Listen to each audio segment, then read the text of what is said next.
പ്രേക്ഷകർക്ക് super prime ടൈമിലേക്ക് സ്വാഗതം. രാമജന്മഭൂമി അയോധ്യ ക്ഷേത്രം 500 വർഷം നീണ്ട വിശ്വാസികളുടെ തപസ്യ, രഥചക്രം ഉരുണ്ടതും പള്ളി പൊളിക്കലും രാഷ്ട്രീയ ചരിത്രം. രാജ്യത്തിന്റെ പ്രധാനമന്ത്രി മുഖ്യ യജമാനായി നടത്തിയ പ്രാണപ്രതിഷ്ഠ. ആദ്യ ദിവസം അയോധ്യയിൽ കാണിക്കയായി കിട്ടിയത് 3,17,00,000 രൂപയാണ്. അധ്വാനത്തിന്റെ പങ്കിൽ 1 രൂപയെങ്കിൽ 1 രൂപ. അത് മര്യാദ പുരുഷോത്തമനുള്ളതാണ്, അല്ലാതെ തട്ടിപ്പുകാർക്കും വെട്ടിപ്പുകാർക്കുമല്ല. വിശ്വാസികളുടെ ആത്മസമർപ്പണം ചാണകക്കൂനയിൽ നിന്നാണ് കണ്ടെടുക്കുന്നത്. ഭക്തരുടെ വിയർപ്പിന്റെ വില ശുചിമുറിയിൽ നിന്നും. SIT രൂപീകരിച്ചു, 8 പേർ അറസ്റ്റിലായി. 18,000 രൂപ മാസ ശമ്പളമുള്ളയാളുടെ ആസ്തി കേൾക്കണോ നിങ്ങൾക്ക്? 50 കോടി. ചോദിച്ചപ്പോൾ പറയുന്നു ഓട്ടോ ഓടിച്ചുണ്ടാക്കിയതാണെന്ന്. ചോദ്യങ്ങൾ ഉയരുമ്പോൾ UP മുഖ്യമന്ത്രി പറയുന്നു രാമഭക്തരെ പ്രകോപിപ്പിക്കരുതെന്ന്. രാമന്റെ മുതൽ കട്ടവർക്ക് ഒരു മുന്നറിയിപ്പുമില്ലേ യോഗിക്ക് നൽകാൻ? സരയൂ നദീ തീരത്തെ കൊള്ള സംഘപരിവാറിന് നെഞ്ചിടിപ്പേകുന്നുണ്ടോ? എന്തുകൊണ്ടാണ് അമ്പലക്കൊള്ളയിൽ പ്രധാനമന്ത്രിക്ക് മൗനം? സ്വാഗതം സൂപ്പർ പ്രൈം ടൈമിലേക്ക്. നമുക്കിപ്പോൾ അതിഥികളായി കോൺഗ്രസിൽ നിന്ന് രാജു P. നായർ, ശബരിമല കർമ്മസമിതിയുടെ ജനറൽ കൺവീനർ SJR കുമാർ, സാമൂഹ്യ നിരീക്ഷകൻ രാഹുൽ ഈശ്വർ, അതോടൊപ്പം മാതൃഭൂമി ദിനപത്രത്തിന്റെ ഡൽഹി ബ്യൂറോ ചീഫ് മനോജ് മേനോനും ചേരുന്നുണ്ട്. ആദ്യം ശ്രീ SJR കുമാർ, ശബരിമലയിൽ വിശ്വാസികളുടെ വികാരം വ്രണപ്പെട്ടു, അവർ വഞ്ചിക്കപ്പെട്ടു എന്ന് തോന്നലുണ്ടായപ്പോൾ രാപ്പകലില്ലാതെ പ്രതിഷേധിക്കാൻ മുന്നിൽ നിന്ന വ്യക്തിയാണ് താങ്കൾ. സമരങ്ങൾക്ക് നേതൃത്വം കൊടുത്ത വ്യക്തിയാണ് താങ്കൾ. അയോധ്യയിൽ നിന്ന് കോടികളുടെ തട്ടിപ്പിന്റെ വാർത്ത വരുമ്പോൾ വിശ്വാസി എന്ന നിലയിൽ വേദനയുണ്ടോ?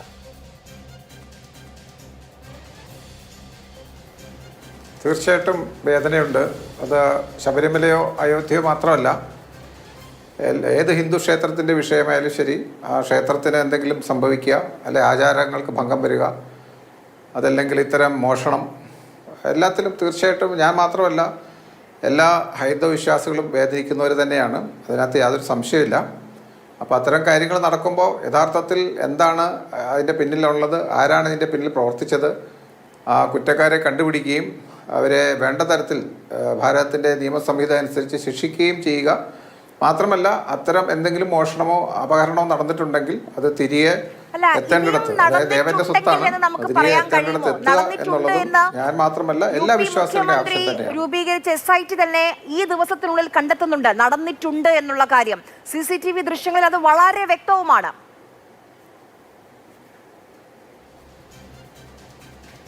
തീർച്ചയായിട്ടും അത് യാതൊരു സംശയമില്ല. കാരണം ഈ മോഷണം ആദ്യമേ കണ്ടുപിടിച്ചത് തന്നെ ട്രസ്റ്റാണ്, അല്ലാതെ നമ്മളിപ്പോൾ വാർത്തകളിൽ വരുന്ന പോലെ ആരെങ്കിലും ഇത് മനസ്സിലാക്കി അത് കേസ് കൊടുക്കുകയോ അങ്ങനെയൊന്നും അല്ല സംഭവിച്ചിരിക്കുന്നത്.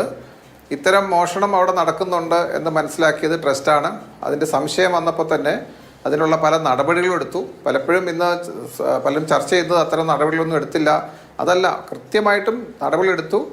അത്തരം നടപടികളെടുത്തതിൻ്റെ ഭാഗമായിട്ട് തന്നെയാണ് ഇത്തരമൊരു മോഷണം കണ്ടുപിടിക്കപ്പെട്ടതും ആരൊക്കെയാണ് അതിനകത്ത് ഇൻവോൾവ് ചെയ്യുന്നുള്ളത് അറിഞ്ഞതും. SIT അന്വേഷിക്കുമ്പോൾ അതിൻ്റെ പൂർണ്ണമായിട്ടും തെളിവ് ഉൾപ്പെടെ അത് ആരൊക്കെ എന്തൊക്കെ ചെയ്തു എന്നുള്ള തെളിവ് ഉൾപ്പെടെയാണ് ട്രസ്റ്റ് കൊടുത്തതും. ട്രസ്റ്റ് തന്നെയാണ് ഈ കേസ് കൊടുത്തതും FIR രജിസ്റ്റർ ചെയ്തതൊക്കെ. അതുകൊണ്ട് തീർച്ചയായിട്ടും ട്രസ്റ്റ് ഈ മോഷണം കണ്ടെത്തി അതിൽ ഉൾപ്പെട്ടവരെ തിരിഞ്ഞു പിടിച്ച് അവരുടെ പേരെ കേസെടുക്കുകയും ആ സ്വത്തുകൾ കണ്ടെടുക്കുകയും എല്ലാം ചെയ്യുന്ന തരത്തിലേക്കാണ്. അപ്പോൾ തീർച്ചയായിട്ടും ഇത്തരം വിഷയങ്ങൾ ട്രസ്റ്റ് അതിന്റെ ഭാഗത്തുനിന്നുള്ള പിഴവല്ല. നേതാവിന്റെ ഈ അയോധ്യ രാമക്ഷേത്രത്തിന് വേണ്ടി ജീവിതം ഒഴിഞ്ഞു വെച്ചു എന്ന് പറയുന്ന ചമ്പത് റായ്, ഇപ്പോൾ അദ്ദേഹം രാജിവെച്ചിട്ടുണ്ട് ട്രസ്റ്റിന്റെ നേതൃസ്ഥാനം. അദ്ദേഹത്തിന്റെ ഡ്രൈവർ ആയിരുന്നു ഏറെക്കാലം.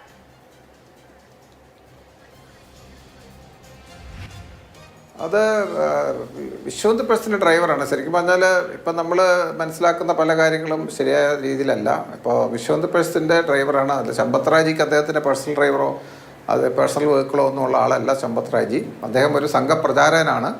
അദ്ദേഹത്തെ വിശ്വന്ത് പ്രസിന്റെ പ്രവർത്തനത്തിന് വേണ്ടി നിയോഗിക്കപ്പെട്ടൊരു വ്യക്തിയാണ്. കുടുംബമോ മറ്റ് പ്രാരബ്ധങ്ങളോ ബന്ധങ്ങളോ ഒന്നും ഇല്ലാത്തൊരു വ്യക്തിയാണ്. പൂർണ്ണമായിട്ടും വർഷങ്ങളായിട്ട് സമൂഹത്തിന് വേണ്ടിയിട്ട്, സമൂഹ പ്രവർത്തനത്തിന് വേണ്ടിയിട്ട്, ഹൈന്ദവ വിഷയങ്ങൾക്ക് വേണ്ടിയിട്ട് പ്രവർത്തിക്കുന്ന ഒരു വ്യക്തിത്വമാണ് അദ്ദേഹം. നമുക്കറിയാം ഈ വിശ്വന്ത് പ്രസിൻ്റെ നിഷേധ നേതാവായിരുന്ന അശോക് സിംഗാൾജി, അദ്ദേഹം ദിവംഗതനായതിനു ശേഷമാണ് ആ ചുമതലയിലേക്ക് ഇദ്ദേഹം വരികയും അദ്ദേഹം പൂർണ്ണമായിട്ടും നമുക്കറിയാം ഈ ശ്രീരാമക്ഷേത്രത്തിൻ്റെ കേസുകളെല്ലാം നടത്തുകയും ഇപ്പോൾ നമ്മൾ കേസിനെ വിജയിച്ചതും അതുപോലെ തന്നെ പിന്നീട് നടന്ന കാര്യങ്ങളും ഇപ്പോൾ കൺസ്ട്രക്ഷൻ ഉൾപ്പെടെ അത് കേസ് മുതൽ ഈ ഇപ്പം നമ്മൾ കാണുന്ന തരത്തിൽ വരെ അയോധ്യ ക്ഷേത്രത്തെ എത്തിച്ചതിൻ്റെ പൂർണ്ണ ഉത്തരവാദിത്വം അദ്ദേഹം തന്നെയായിരുന്നു. പൂർണ്ണ സമയം അതിനുവേണ്ടി പ്രവർത്തിച്ച വ്യക്തിത്വമാണ്. ഇന്നും അത് അത്രയും കമ്മിറ്റഡ് ആയിട്ട് തന്നെയാണ് പോകുന്നത്. അതുകൊണ്ട് തന്നെയാണ് ഞാൻ പറഞ്ഞത് ഉത്തരവാദിത്തം മാത്രമാണോ അദ്ദേഹത്തിനുള്ളത്? ഇപ്പൊ താങ്കൾ അദ്ദേഹത്തിന്റെ ജീവിത സഭയെ കുറിച്ച് പറഞ്ഞു. അദ്ദേഹത്തിന് ബാങ്ക് അക്കൗണ്ട് പോലും ഇല്ല, അദ്ദേഹത്തിന് ഒരു കുടുംബമില്ല, അദ്ദേഹത്തിന്റെ ജീവിതം മുഴുവൻ ഈ രാമക്ഷേത്രം എന്നൊരൊറ്റ ലക്ഷ്യവുമായി മുന്നോട്ട് പോയ വ്യക്തിയാണെന്നൊക്കെ താങ്കൾ വാചാലനായി. ശരി, അദ്ദേഹം ആയിരുന്നല്ലോ ഇതിന്റെ എല്ലാം. താങ്കൾ തന്നെ അത് സ്ഥിരീകരിക്കുന്നു. അപ്പോൾ അവിടെ ഇത്രയും വലിയൊരു തട്ടിപ്പ്, കോടികൾ നോക്കൂ. ഈ കണക്ക്, ഈ കാണിക്ക എണ്ണുന്ന റൂമിൽ ആ CCTV ക്യാമറയ്ക്ക് 45 ദിവസത്തെ മാത്രം ആയുസാണ്. 45 ദിവസം കഴിഞ്ഞാൽ അത്ഭുതമാണ്, അത് മാഞ്ഞു പോകും. ഇനിയിപ്പോൾ SIT രൂപീകരിച്ചാലും അത് വീണ്ടെടുക്കാൻ കഴിയുമോ എന്നറിയില്ല. അപ്പോൾ എത്ര കാലം മുൻപ് ഈ തട്ടിപ്പ് തുടങ്ങിയിട്ടുണ്ട് അറിയില്ല. എത്ര കോടികൾ തട്ടിച്ചിട്ടുണ്ട് അറിയില്ല. അറിയാൻ വല്ല വഴിയുണ്ടോ? തീർച്ചയായിട്ടും ഇതെല്ലാം തെറ്റായ വിവരണങ്ങളാണ്. ഞാൻ ഓരോന്നായിട്ട് പറയാം. CCTV ക്യാമറ ഞാനും ഉപയോഗിക്കുന്ന ആളാണ്. എൻ്റെ വീട്ടിന് ചുറ്റിലും CCTV ക്യാമറ ഉണ്ട്. ഈ CCTV ക്യാമറയുടെ ആയുസ് എന്ന് പറയുന്നത് അതിനകത്തെ ഹാർഡ് ഡിസ്കിൻ്റെ ടൈമാണ്, എത്ര സമയം വരെ റെക്കോർഡ് ചെയ്യാൻ പറ്റും എന്നുള്ളതാണ്. അതിൻ്റെ അർത്ഥം അത് ഇല്ലാതാകുകയല്ല. നമ്മൾ പ്രധാനപ്പെട്ട സ്ഥലങ്ങളിൽ സ്ഥാപിച്ചിരിക്കുന്ന CCTV ക്യാമറയുടെ സമയത്തിന് മുമ്പ് തന്നെ അത് റെക്കോർഡ് ചെയ്യപ്പെടും, വേറെ ഡ്രൈവിലേക്ക് റെക്കോർഡ് ചെയ്യപ്പെടും എന്നുള്ളതാണ്. അതല്ലെങ്കിൽ തെളിവ് നശിപ്പിക്കാനായിട്ട് പലയിടത്തും, ഇത് മാത്രമല്ല പലയിടത്തും സാധിക്കും. അതുകൊണ്ട് അതിൻ്റെ ആയുസ് ഈ പറഞ്ഞ കുറച്ച് ദിവസമല്ല, അതിൻ്റെ റെക്കോർഡിങ്സ് വേറെ സ്ഥലത്തേക്ക് മാറ്റും. കാരണം വെച്ചാൽ അതിന് പരിമിതമായ റെക്കോർഡിങ് ആ സംവിധാനത്തിലുണ്ടാവുള്ളൂ. പക്ഷെ അത് റെക്കോർഡ് ചെയ്യപ്പെടും. ഒന്നാമത്തെ കാര്യം. രണ്ടാമത്തെ കാര്യം, കാരണം അത്രയല്ലേ മെമ്മറി ഉണ്ടാവുള്ളൂ. പക്ഷെ ഇവിടെ അങ്ങനെയല്ല, 45 ദിവസം കഴിഞ്ഞാൽ ഓട്ടോമാറ്റിക് ഡിലീറ്റ് ആണ്. മാത്രമല്ല അല്ലല്ല, അതിന് ശേഷമല്ല ഞാൻ പറയുന്നത്. ഈ ഡിലീറ്റ് ആവുന്നതിന് മുമ്പ് തന്നെ പ്രധാനപ്പെട്ട സ്ഥലങ്ങളിൽ ഇത്തരം CCTV ക്യാമറകൾ അങ്ങനെ അതിൻ്റെ റെക്കോർഡിങ്സ് സൂക്ഷിക്കും. അല്ലാതെ ഇത് അതിൻ്റെ പരിമിതമാണ്. പക്ഷേ നമുക്കറിയാം, നമ്മുടെ മൊബൈൽ ഫോണിൽ ലിമിറ്റഡ് കപ്പാസിറ്റി ഉള്ളൂ. പക്ഷേ അതിൽ നമ്മൾ എടുക്കുന്ന വീഡിയോ, ഫോട്ടോയോ അതിൻ്റെ കപ്പാസിറ്റി തീർന്നാൽ നമ്മൾ എന്ത് ചെയ്യും? നമ്മളുടനെ അത് ഹാർഡ് ഡിസ്കിലേക്ക് അല്ലെങ്കിൽ ലാപ്ടോപ്പിലേക്ക് അല്ലെങ്കിൽ ക്ലൗഡ്, ഇന്നിപ്പോൾ ക്ലൗഡിലാണ് എല്ലാവരും ഡിപ്പെൻഡ് ചെയ്യുന്നത്, ട്രാൻസ്ഫർ ചെയ്യപ്പെടും. അതുകൊണ്ട് അത് നശിപ്പിച്ചു എന്നുള്ളത് ശരിയല്ല. രണ്ടാമത്തെ കാര്യം, ഈ CCTV ക്യാമറ അവിടെ വെച്ചതിനും മാത്രമല്ല, ഒന്നല്ല, വീണ്ടും ഒളിക്യാമറ വരെ അതിനകത്ത് പിടിപ്പിച്ചിട്ടുണ്ട്. ആ ഒളിക്യാമറയിലാണ് പല ദൃശ്യങ്ങളും കിട്ടിയത്. ഇതെല്ലാം ട്രസ്റ്റിന് കിട്ടിയ ഇൻഫർമേഷന്റെ ബേസിസിൽ തന്നെയാണ് ഇതെല്ലാം ചെയ്യുന്നതും. അല്ലാതെ സംഭവിച്ചല്ല. അല്ല അതാണ് നമ്മൾ അറിയേണ്ട വിഷയം. അതായത് ഈ പറഞ്ഞ ചില വ്യക്തികൾ, ചില ഉത്തരവാദിത്തങ്ങൾ ഏൽപ്പിച്ചിരുന്ന വ്യക്തികളുടെ സാമ്പത്തികമായിട്ടുള്ള നില വ്യത്യാസപ്പെടുന്നത് മനസ്സിലാക്കിക്കൊണ്ട് ട്രസ്റ്റ് തന്നെ അതിനെക്കുറിച്ച് ചർച്ച ചെയ്തിട്ട് അവരെ നിരീക്ഷിച്ചിരുന്നു.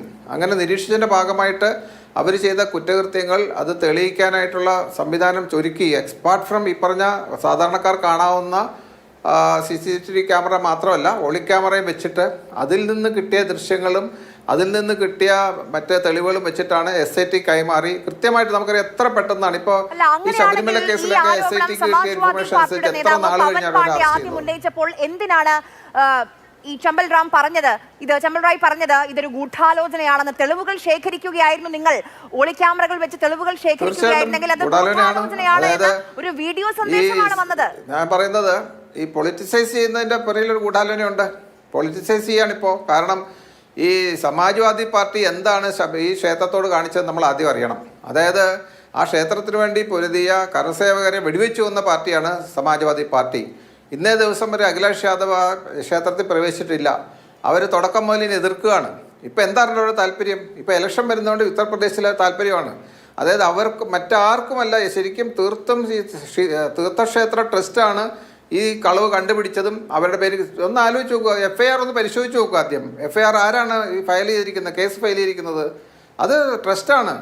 അതുപോലെ തന്നെ അതിനകത്തെ വകുപ്പ് എന്താണെന്ന് നോക്കുക. ആദ്യത്തെ വകുപ്പ് തന്നെ 306 എന്താണ് 306 വകുപ്പ്? നമ്മൾ നമ്മുടെ സേവകരായിട്ട്, സെർവൻ്റായിട്ട് അല്ലെങ്കിൽ അത്തരം കാര്യങ്ങൾക്ക് വേണ്ടി നിയോഗിക്കുന്നവർ കാണിക്കുന്ന കളവുകൾക്കെതിരെയുള്ള കേസാണ് 306. ഇപ്പോൾ ഉദാഹരണം ഞാൻ പറയാം. എൻ്റെ വീട്ടിൽ ഞാൻ നിയോഗിച്ച ഒരു ഉദ്യോഗസ്ഥൻ അല്ലെങ്കിൽ ഒരു തൊഴിലാളി അല്ലെങ്കിൽ ഒരു സെർവൻറ്റ് ഒരു കളവ് നടത്തി, എൻ്റെ ശ്രദ്ധയിൽപ്പെട്ടു. അപ്പോൾ ഞാൻ CCTV ക്യാമറ വെച്ചത് കൺഫേം ചെയ്യുകയാണ് ഇയാൾ ഇത് ചെയ്യുന്നുണ്ടെന്നുള്ളത്. കൺഫർമേഷൻ വന്നതിന് ശേഷം ഞാൻ പോലീസിൽ പരാതിപ്പെടുന്നു. ഈ മനുഷ്യൻ എൻ്റെ വീട്ടിൽ നിന്ന് ഇന്ന സാധനങ്ങൾ മോഷ്ടിച്ചു, ഇതേ തെളിവ് ഉൾപ്പെടെ കൊടുക്കുകയാണ്. അങ്ങനെ തെളിവ് കൊടുത്ത സമയത്ത് ഈ ആളുകൾ എന്താ, ഈ അഖിലേഷ് യാദവും മറ്റ് രാഷ്ട്രീയ പ്രസ്ഥാനങ്ങളും ആവശ്യപ്പെടുന്നത് എന്താ? ഈ മോഷ്ടിച്ച ആളെ അറസ്റ്റ് ചെയ്യാനല്ല, അതിൻ്റെ ഉടമസ്ഥനെ എന്നെ അറസ്റ്റ് ചെയ്യാൻ പറയുന്ന പോലാണ് ഇപ്പോൾ ചമ്പത് രാജിക്കെതിരെ ട്രസ്റ്റിനെതിരെ നീങ്ങുന്നതെന്ന് ആദ്യം എനിക്ക് പറയാനുള്ളത്. അതുകൊണ്ട് നമ്മൾ ഇങ്ങനെയുള്ള കാര്യം വരുമ്പോൾ കുറച്ചൊന്ന് ബുദ്ധിപൂർവ്വം ആലോചിച്ചിട്ട് വേണം കാര്യങ്ങളെ കാണാനായിട്ട്. അതായത് കംപ്ലൈന്റ് കൊടുത്തപ്പോൾ ഞാൻ എന്റെ വീട്ടിൽ പറഞ്ഞാൽ ഞാൻ എങ്ങനെയാണ് പ്രതിയാവുക? സുപ്രീം കോടതി വിധിക്ക് പിന്നാലെ ഒരു ട്രസ്റ്റ് രൂപീകരിക്കുകയാണെന്ന് നമ്മുടെ പ്രധാനമന്ത്രിയാണ് ലോക്സഭയിൽ പറഞ്ഞത്. ആ പ്രസംഗത്തിലേക്ക്. मेरी सरकार ने सुप्रीम कोर्ट के निर्देशानुसार श्री राम जन्मस्थली पर भगवान श्री राम के भव्य मंदिर के निर्माण के लिए और इससे संबंधित अन्य विषयों के लिए एक बृहद योजना तैयार की है। सुप्रीम कोर्ट के आदेशों के अनुसार एक स्वायत्त ट्रस्ट श्री राम जन्मभूमि तीर्थ क्षेत्र, ट्रस्ट का नाम होगा श्री राम जन्मभूमि तीर्थ क्षेत्र। श्री राम जन्मभूमि तीर्थ क्षेत्र का गठन करने का प्रस्ताव पारित किया गया है। ये ट्रस्ट अयोध्या में भगवान श्री राम की जन्मस्थली पर भव्य और दिव्य श्री राम मंदिर के निर्माण और उससे संबंधित विषयों पर निर्णय लेने के लिए पूर्ण रूप से स्वतंत्र होगा। ശ്രീ രാജു പി നായർ, ഈ കേട്ടത് ലോക്സഭയിൽ 2020 പ്രഖ്യാപനം. അത് കഴിഞ്ഞ് ഇങ്ങോട്ട് രാമക്ഷേത്ര നിർമ്മാണവുമായി ബന്ധപ്പെട്ട് രാജ്യത്തിന്റെ പ്രധാനമന്ത്രി എങ്ങനെ ഇടപെട്ടു എന്നുള്ളത് രാജ്യം കണ്ട കാര്യമാണ്. പ്രാണപ്രതിഷ്ഠ വരെ എത്തി നിന്നിരുന്നു ആ കാര്യങ്ങൾ. ഇന്ന് ഇതിപ്പോൾ 3 ആഴ്ചയിലധികമായി ഇങ്ങനെ ഒരു ആരോപണം വരുന്നു.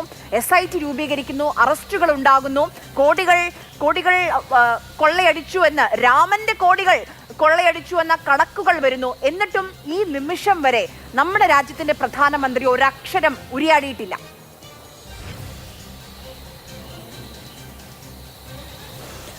ഈ രാജ്യത്തിന്റെ മതേതരത്വത്തോടും ഈ രാജ്യത്തിന്റെ അടിസ്ഥാനപരമായ മൂല്യങ്ങളോടും ചെയ്ത ഏറ്റവും വലിയ വഞ്ചനയായിരുന്നു ഈ അയോധ്യ സംബന്ധിച്ച സുപ്രീം കോടതിയുടെ വിധി എന്നുള്ളത് തന്നെ ആദ്യം പറയട്ടെ. ഒരു വലിയ വഞ്ചന അല്ലെങ്കിൽ വലിയ നീതികേടായിരുന്നു ആ വിധി തന്നെ. ഇപ്പോൾ ആ വിധിയെ വിശ്വസിച്ച് അല്ലെങ്കിൽ ഭക്തിയുടെ, മതത്തിൻ്റെയും ഒക്കെ രാഷ്ട്രീയത്തിൻ്റെയും ഭക്തിയുടെയും പാരമ്യത്തിൽ നിന്നുകൊണ്ട് ആ ക്ഷേത്രത്തിന് വേണ്ടിയിട്ട് സംഭാവന ചെയ്യുകയും ആ ക്ഷേത്രത്തിന് വേണ്ടി ആഗ്രഹിക്കുകയും ചെയ്ത ആ ജനതയോടുകൂടി ഇപ്പോൾ നീതികേട് കാണിച്ചുകൊണ്ടിരിക്കുകയാണ് ഈ സംഘപരിവാർ എന്നുള്ളത്. നോക്കൂ, ഇവിടെ എനിക്ക് മുമ്പ് സംസാരിച്ച അദ്ദേഹം പറഞ്ഞ കാര്യങ്ങൾ നോക്കുക. എത്ര ഫ്ലിംസിയാണ് ആർഗ്യുമെന്റ്. ഇത്രയും വലിയൊരു ക്ഷേത്രം, വലിയ രീതിയിൽ പണം വരുന്നൊരു ക്ഷേത്രം, കോടിക്കണക്കിന് രൂപയുടെ പണം വരുന്ന ക്ഷേത്രത്തിൽ എന്ത് അടിസ്ഥാനപരമായിട്ടുള്ള കാര്യങ്ങളാണ് അവിടെ തട്ടിപ്പ് തടയുന്നതിന് വേണ്ടി ചെയ്തത്? പല റിപ്പോർട്ടുകൾ നമ്മുടെ മുന്നിലുണ്ട്. SIT രൂപീകരിച്ചു. ഇപ്പോൾ അദ്ദേഹം പറയുന്നു സ്വയം ഏതാണ്ട് കണ്ടുപിടിച്ചിട്ടാണ് അന്വേഷണം നടക്കില്ല. ജൂൺ 7 അഖിലേഷ് യാദവ് ഇത് സംബന്ധിച്ച ആരോപണങ്ങൾ ഉന്നയിക്കുന്നത്. ആ ആരോപണങ്ങൾ ഉന്നയിച്ചതിന് ശേഷം ജൂൺ 13 SIT ഉണ്ടാക്കുന്നത്. ആ SIT ഉണ്ടാക്കിയതിന് ശേഷം ദിവസങ്ങളെടുത്തു FIR തന്നെ ഇടാൻ. ഈ SITയുടെ കണ്ടെത്തൽ നോക്കൂ. 45 ദിവസത്തെ CCTV 180 ദിവസം CCTV അവിടെ മെയിൻറ്റെയിൻ ചെയ്യണമെന്ന് പറഞ്ഞിട്ട് അത് പാലിക്കപ്പെട്ടില്ല. 45 ദിവസമാണ് അതിൻ്റെ സമയം ആയിട്ട് കുറച്ചത്. അങ്ങനെയാണ് അത് SOPയുടെ അവിടുത്തെ ഇത് മുഴുവൻ കൺട്രോൾ ചെയ്യുന്നതിൻ്റെ സ്റ്റാൻഡേർഡ് ഓപ്പറേറ്റിംഗ് പ്രൊസീജിയറിൻ്റെ ലംഘനമായിട്ട് SIT കണ്ടിട്ടുണ്ട്. മാത്രമല്ല, അവരവിടെ ഈ ഹുണ്ടികളിൽ നിന്ന് പണം എണ്ണുന്നവർ, അവർക്ക് എല്ലാ പ്രാവശ്യവും അവർ അതിന് കൗണ്ടിങ് സെൻറ്ററിലേക്ക് കയറുമ്പോഴും പുറത്തേക്ക് വരുമ്പോഴും അവരെ ഫ്രിസ്ക് ചെയ്യണം, അവരെ പരിശോധിക്കണം. നമ്മുടെ എല്ലാം ഏറ്റവും ചെറിയ ക്ഷേത്രങ്ങളിൽ പോലും, നമ്മുടെ ദേവസ്വം ക്ഷേത്രങ്ങളിൽ പോലും നടക്കുന്നൊരു പ്രൊസീജിയറാണ്. അവരെ പരിശോധിക്കും, അവരുടെ കയ്യിൽ എന്തെങ്കിലും ഉണ്ടോ, അവരൊരു ഇതൊന്നും കൊണ്ടുപോവുക, അകത്തേക്ക് കൊണ്ടുപോവുക അല്ലെങ്കിൽ അത് തിരിച്ചു വരികയോ ചെയ്യുമ്പോഴൊക്കെ പരിശോധന. ഞാനൊരു കാര്യം ആഡ് ചെയ്തോട്ടെ ശ്രീ രാജു പി നായർ. ഏറ്റവും ലളിതമായ കാര്യമാണ് ഇങ്ങനെ കാണിക്ക എണ്ണാൻ പോകുന്ന മുറികളിലേക്ക് പോകുന്ന ആളുകൾ ഈ പോക്കറ്റുള്ള വസ്ത്രങ്ങൾ, അതൊക്കെ ഏറ്റവും ബേസിക് ആയിട്ടുള്ള കാര്യമാണ്. അതുപോലും ലംഘിക്കപ്പെട്ടിരിക്കുന്നു. അതുപോലും നോക്കാൻ ഒരാളുണ്ടായിരുന്നില്ല. അപ്പൊ പോക്കറ്റിൽ വളരെ ഈസി ആയിട്ട് ഈ 500ന്റെ കെട്ടുകൾ പോവാണ്. അതാണ് ഞാൻ പറഞ്ഞത്. അപ്പോൾ അതുപോലും പരിശോധിക്കാനുള്ള സംവിധാനമില്ല. ഇത് ആ യൂണിഫോമിൽ പോക്കറ്റുകൾ പാടില്ല എന്ന് സ്റ്റാൻഡേർഡ് ഓപ്പറേറ്റിംഗ് പ്രൊസീജിയറിൽ പറയുന്നുണ്ട്. പക്ഷെ അതൊന്നുമില്ല, അവരൊക്കെ പോവുകയാണ്. ഇത് പരിശോധിക്കാൻ അവിടുത്തെ സെക്യൂരിറ്റി ഗാർഡ് വേണം എന്ന് പറഞ്ഞിട്ടുണ്ട്. അതില്ല. ഇനി ഏറ്റവും വലിയ തമാശ എന്താണെന്നറിയോ? അയോധ്യ ക്ഷേത്രത്തിലെ ഹുണ്ടികളുടെ താക്കോല് അവിടുത്തെ ഒരു ഓട്ടോറിക്ഷ ഡ്രൈവറുടെ കയ്യിലായിരുന്നു അവിടെ. അല്ലെ, അവിടുത്തെ ഒരു സ്റ്റാഫിന്റെ കയ്യിൽ, ഒരു ഓട്ടോറിക്ഷ ഡ്രൈവറായിട്ടുള്ള അവിടുത്തെ ഒരു തൊഴിലാളിയുടെ കയ്യിലായിരുന്നു ഹുണ്ടിയുടെ താക്കോല്. ഒന്ന് ആലോചിച്ച് നോക്കൂ.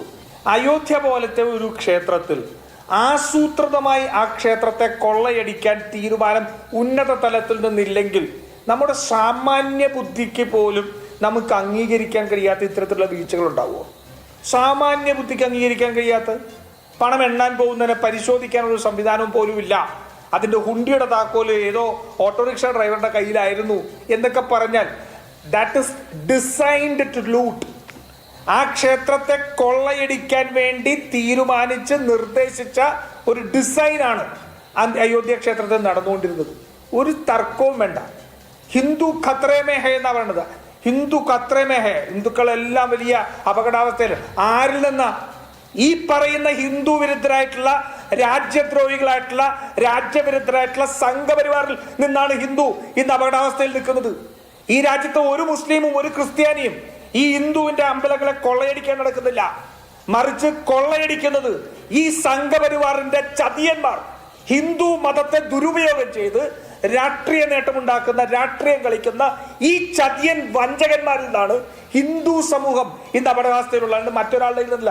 അഗർ ഹിന്ദു ഖത്രേ മേ ഹേ വോ RSS കി വജഹ സേ, അവരുടെ കയ്യിൽ നിന്നാണ് ഇന്ന് കൊള്ളയടിച്ചുകൊണ്ടിരിക്കുന്നത്.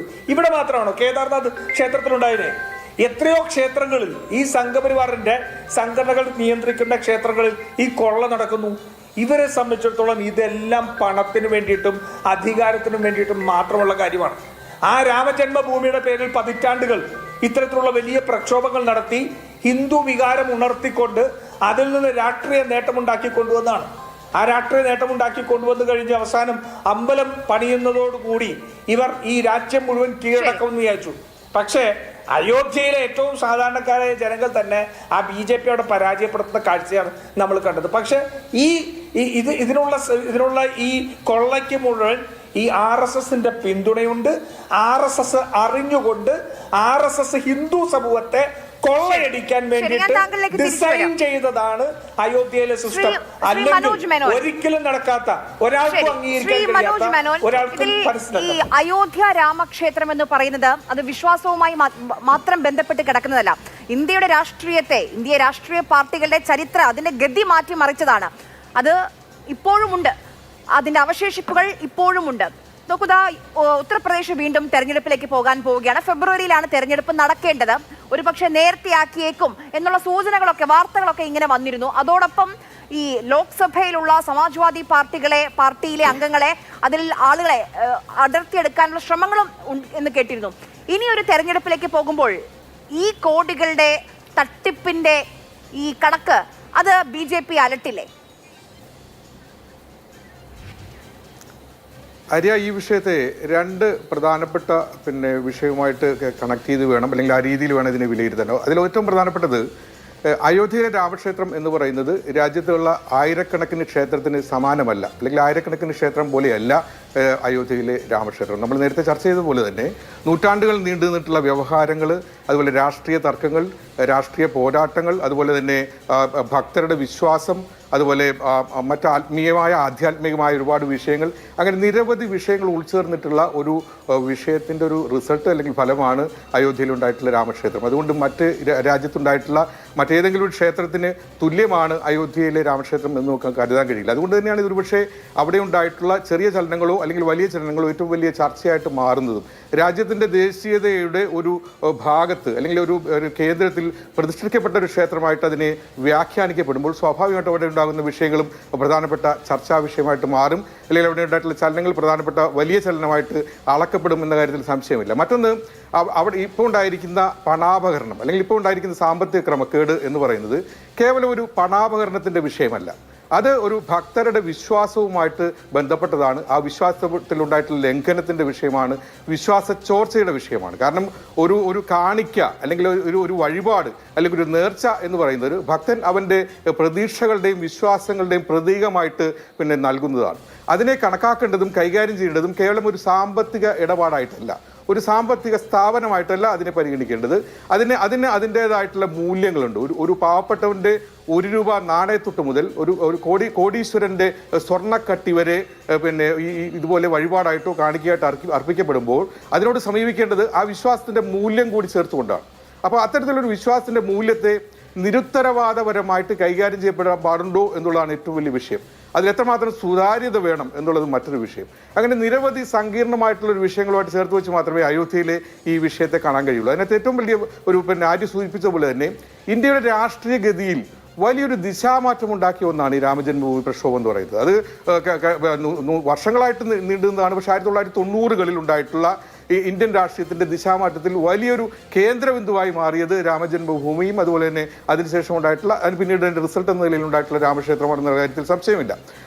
90-കളിലെ മണ്ഡൽ കമണ്ഡൽ രാഷ്ട്രീയം തൊട്ട് ഒരു ഭാഗത്ത് ഹൈന്ദവ രാഷ്ട്രീയത്തിന് അല്ലെങ്കിൽ ഹിന്ദുത്വ രാഷ്ട്രീയത്തിന് വേരോട്ടം ഉണ്ടാക്കുകയും ഒരു തെരഞ്ഞെടുപ്പ് രാഷ്ട്രീയത്തിൽ പല തലത്തിൽ ഭരണ സംവിധാനങ്ങളെ സ്വാധീനിക്കാൻ മാത്രം ഹൈന്ദവ രാഷ്ട്രീയത്തെ വളർത്തു ചെയ്തിട്ടുള്ള ഒരു ധാര ഒരു ഭാഗത്ത് നിൽക്കുമ്പോൾ രാജ്യത്ത് സ്വത്വ രാഷ്ട്രീയത്തിൻ്റെ ഐഡന്റിറ്റി പൊളിറ്റിക്സിന്റെ ഒരു വലിയ ധാര സമാന്തരമായി രൂപപ്പെടുത്താൻ ഇടയാക്കിയതും ഈ രാമജന്മഭൂമി പ്രക്ഷോഭത്തിന് വലിയ പങ്കുണ്ട്. പ്രത്യേകിച്ച് ഉത്തരേന്ത്യൻ രാഷ്ട്രീയത്തിൽ. കേരളത്തിലെ രാഷ്ട്രീയമായിട്ട് ചിലപ്പോൾ ഒരുപക്ഷെ നമുക്ക് താരതമ്യം ചെയ്യാൻ സാധിക്കില്ലെങ്കിൽ പോലും രാജ്യത്തിന്റെ പ്രധാനപ്പെട്ട മേഖലകളിൽ ഒന്നായിട്ടുള്ള ഉത്തരേന്ത്യൻ രാഷ്ട്രീയത്തിൽ ഈ രാമജന്മഭൂമി പ്രക്ഷോഭത്തിന് വലിയധികം സ്വാധീനമുണ്ടാകുകയും ദിശാമാറ്റം ഉണ്ടാകുന്നതിൽ വലിയധികം പങ്കുവയ്ക്കാൻ കഴിയുകയും ചെയ്തിട്ടുണ്ട്. അതുകൊണ്ട് തന്നെ രാമജന്മഭൂമിയെയോ അല്ലെങ്കിൽ രാമക്ഷേത്രത്തെയോ നമുക്ക് ഈ രാഷ്ട്രീയത്തിൽ നിന്ന് ഈ രാഷ്ട്രീയ പശ്ചാത്തലത്തിൽ നിന്ന് മാറ്റിക്കാണാൻ കഴിയില്ല. അതുകൊണ്ട് തന്നെ നാരി പറയുന്നത് പോലെ ഇപ്പോഴുണ്ടായിട്ടുള്ള ഈ വിഷയം ഒരുപക്ഷെ താൽക്കാലികമായ ഒരു സാമ്പത്തിക അപകട കേസിന്റെ പരിധിയിൽ നിൽക്കില്ല എന്നുള്ളത് തന്നെയാണ് നമുക്ക് വ്യാഖ്യാനിക്കേണ്ടതിലേക്ക് കാണേണ്ടത്. കാരണം ഇതിന്റെ രാഷ്ട്രീയമുണ്ട്, അല്ലെങ്കിൽ ഇതിനൊരു രാഷ്ട്രീയ സ്വാധീനമുണ്ട്. ഒരുപക്ഷെ അത് തെരഞ്ഞെടുപ്പ് രാഷ്ട്രീയമായിരിക്കണമെന്നില്ല. അത് വിശ്വാസത്തിന്റെ രാഷ്ട്രീയവും അല്ലെങ്കിൽ വിശ്വാസത്തിന്റെ അടിത്തറയോടുകൂടി നീണ്ടു നിൽക്കുന്ന ഒരു വലിയ വിഷയമായിട്ട് പരിണമിക്കാൻ സാധ്യത. രൂപീകരിക്കുന്നു യോഗി ആദിത്യനാഥിന്റെ സർക്കാർ. അത് കഴിഞ്ഞ് ഇന്നലെ ഒരു പൊതുപരിപാടിയിൽ പങ്കെടുക്കവേ യോഗി ആദിത്യനാഥിന്റെ പ്രസംഗമുണ്ടായിരുന്നു. അത് സമാജ്വാദി പാർട്ടിക്കെതിരെ, ആം ആദ്മി പാർട്ടിക്കെതിരെ, കോൺഗ്രസിനെതിരെയൊക്കെ വിരൽ ചൂണ്ടുകയാണ്. അതിലെ ചില പ്രസക്ത ഭാഗങ്ങളിലേക്ക്. और भाइयों, ये स्वीकार्य नहीं.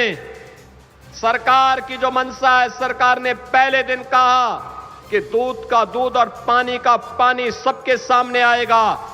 लेकिन मैं फिर से अपील करूंगा, राम भक्तों की अग्नि परीक्षा मत लो. राम भक्तों के साथ, उनकी आस्था के साथ खिलवाड़ करना बंद करो. अगर तथ्य नहीं है, पुष्ट प्रमाण नहीं है, तो आरोप प्रत्यारोप बंद करो.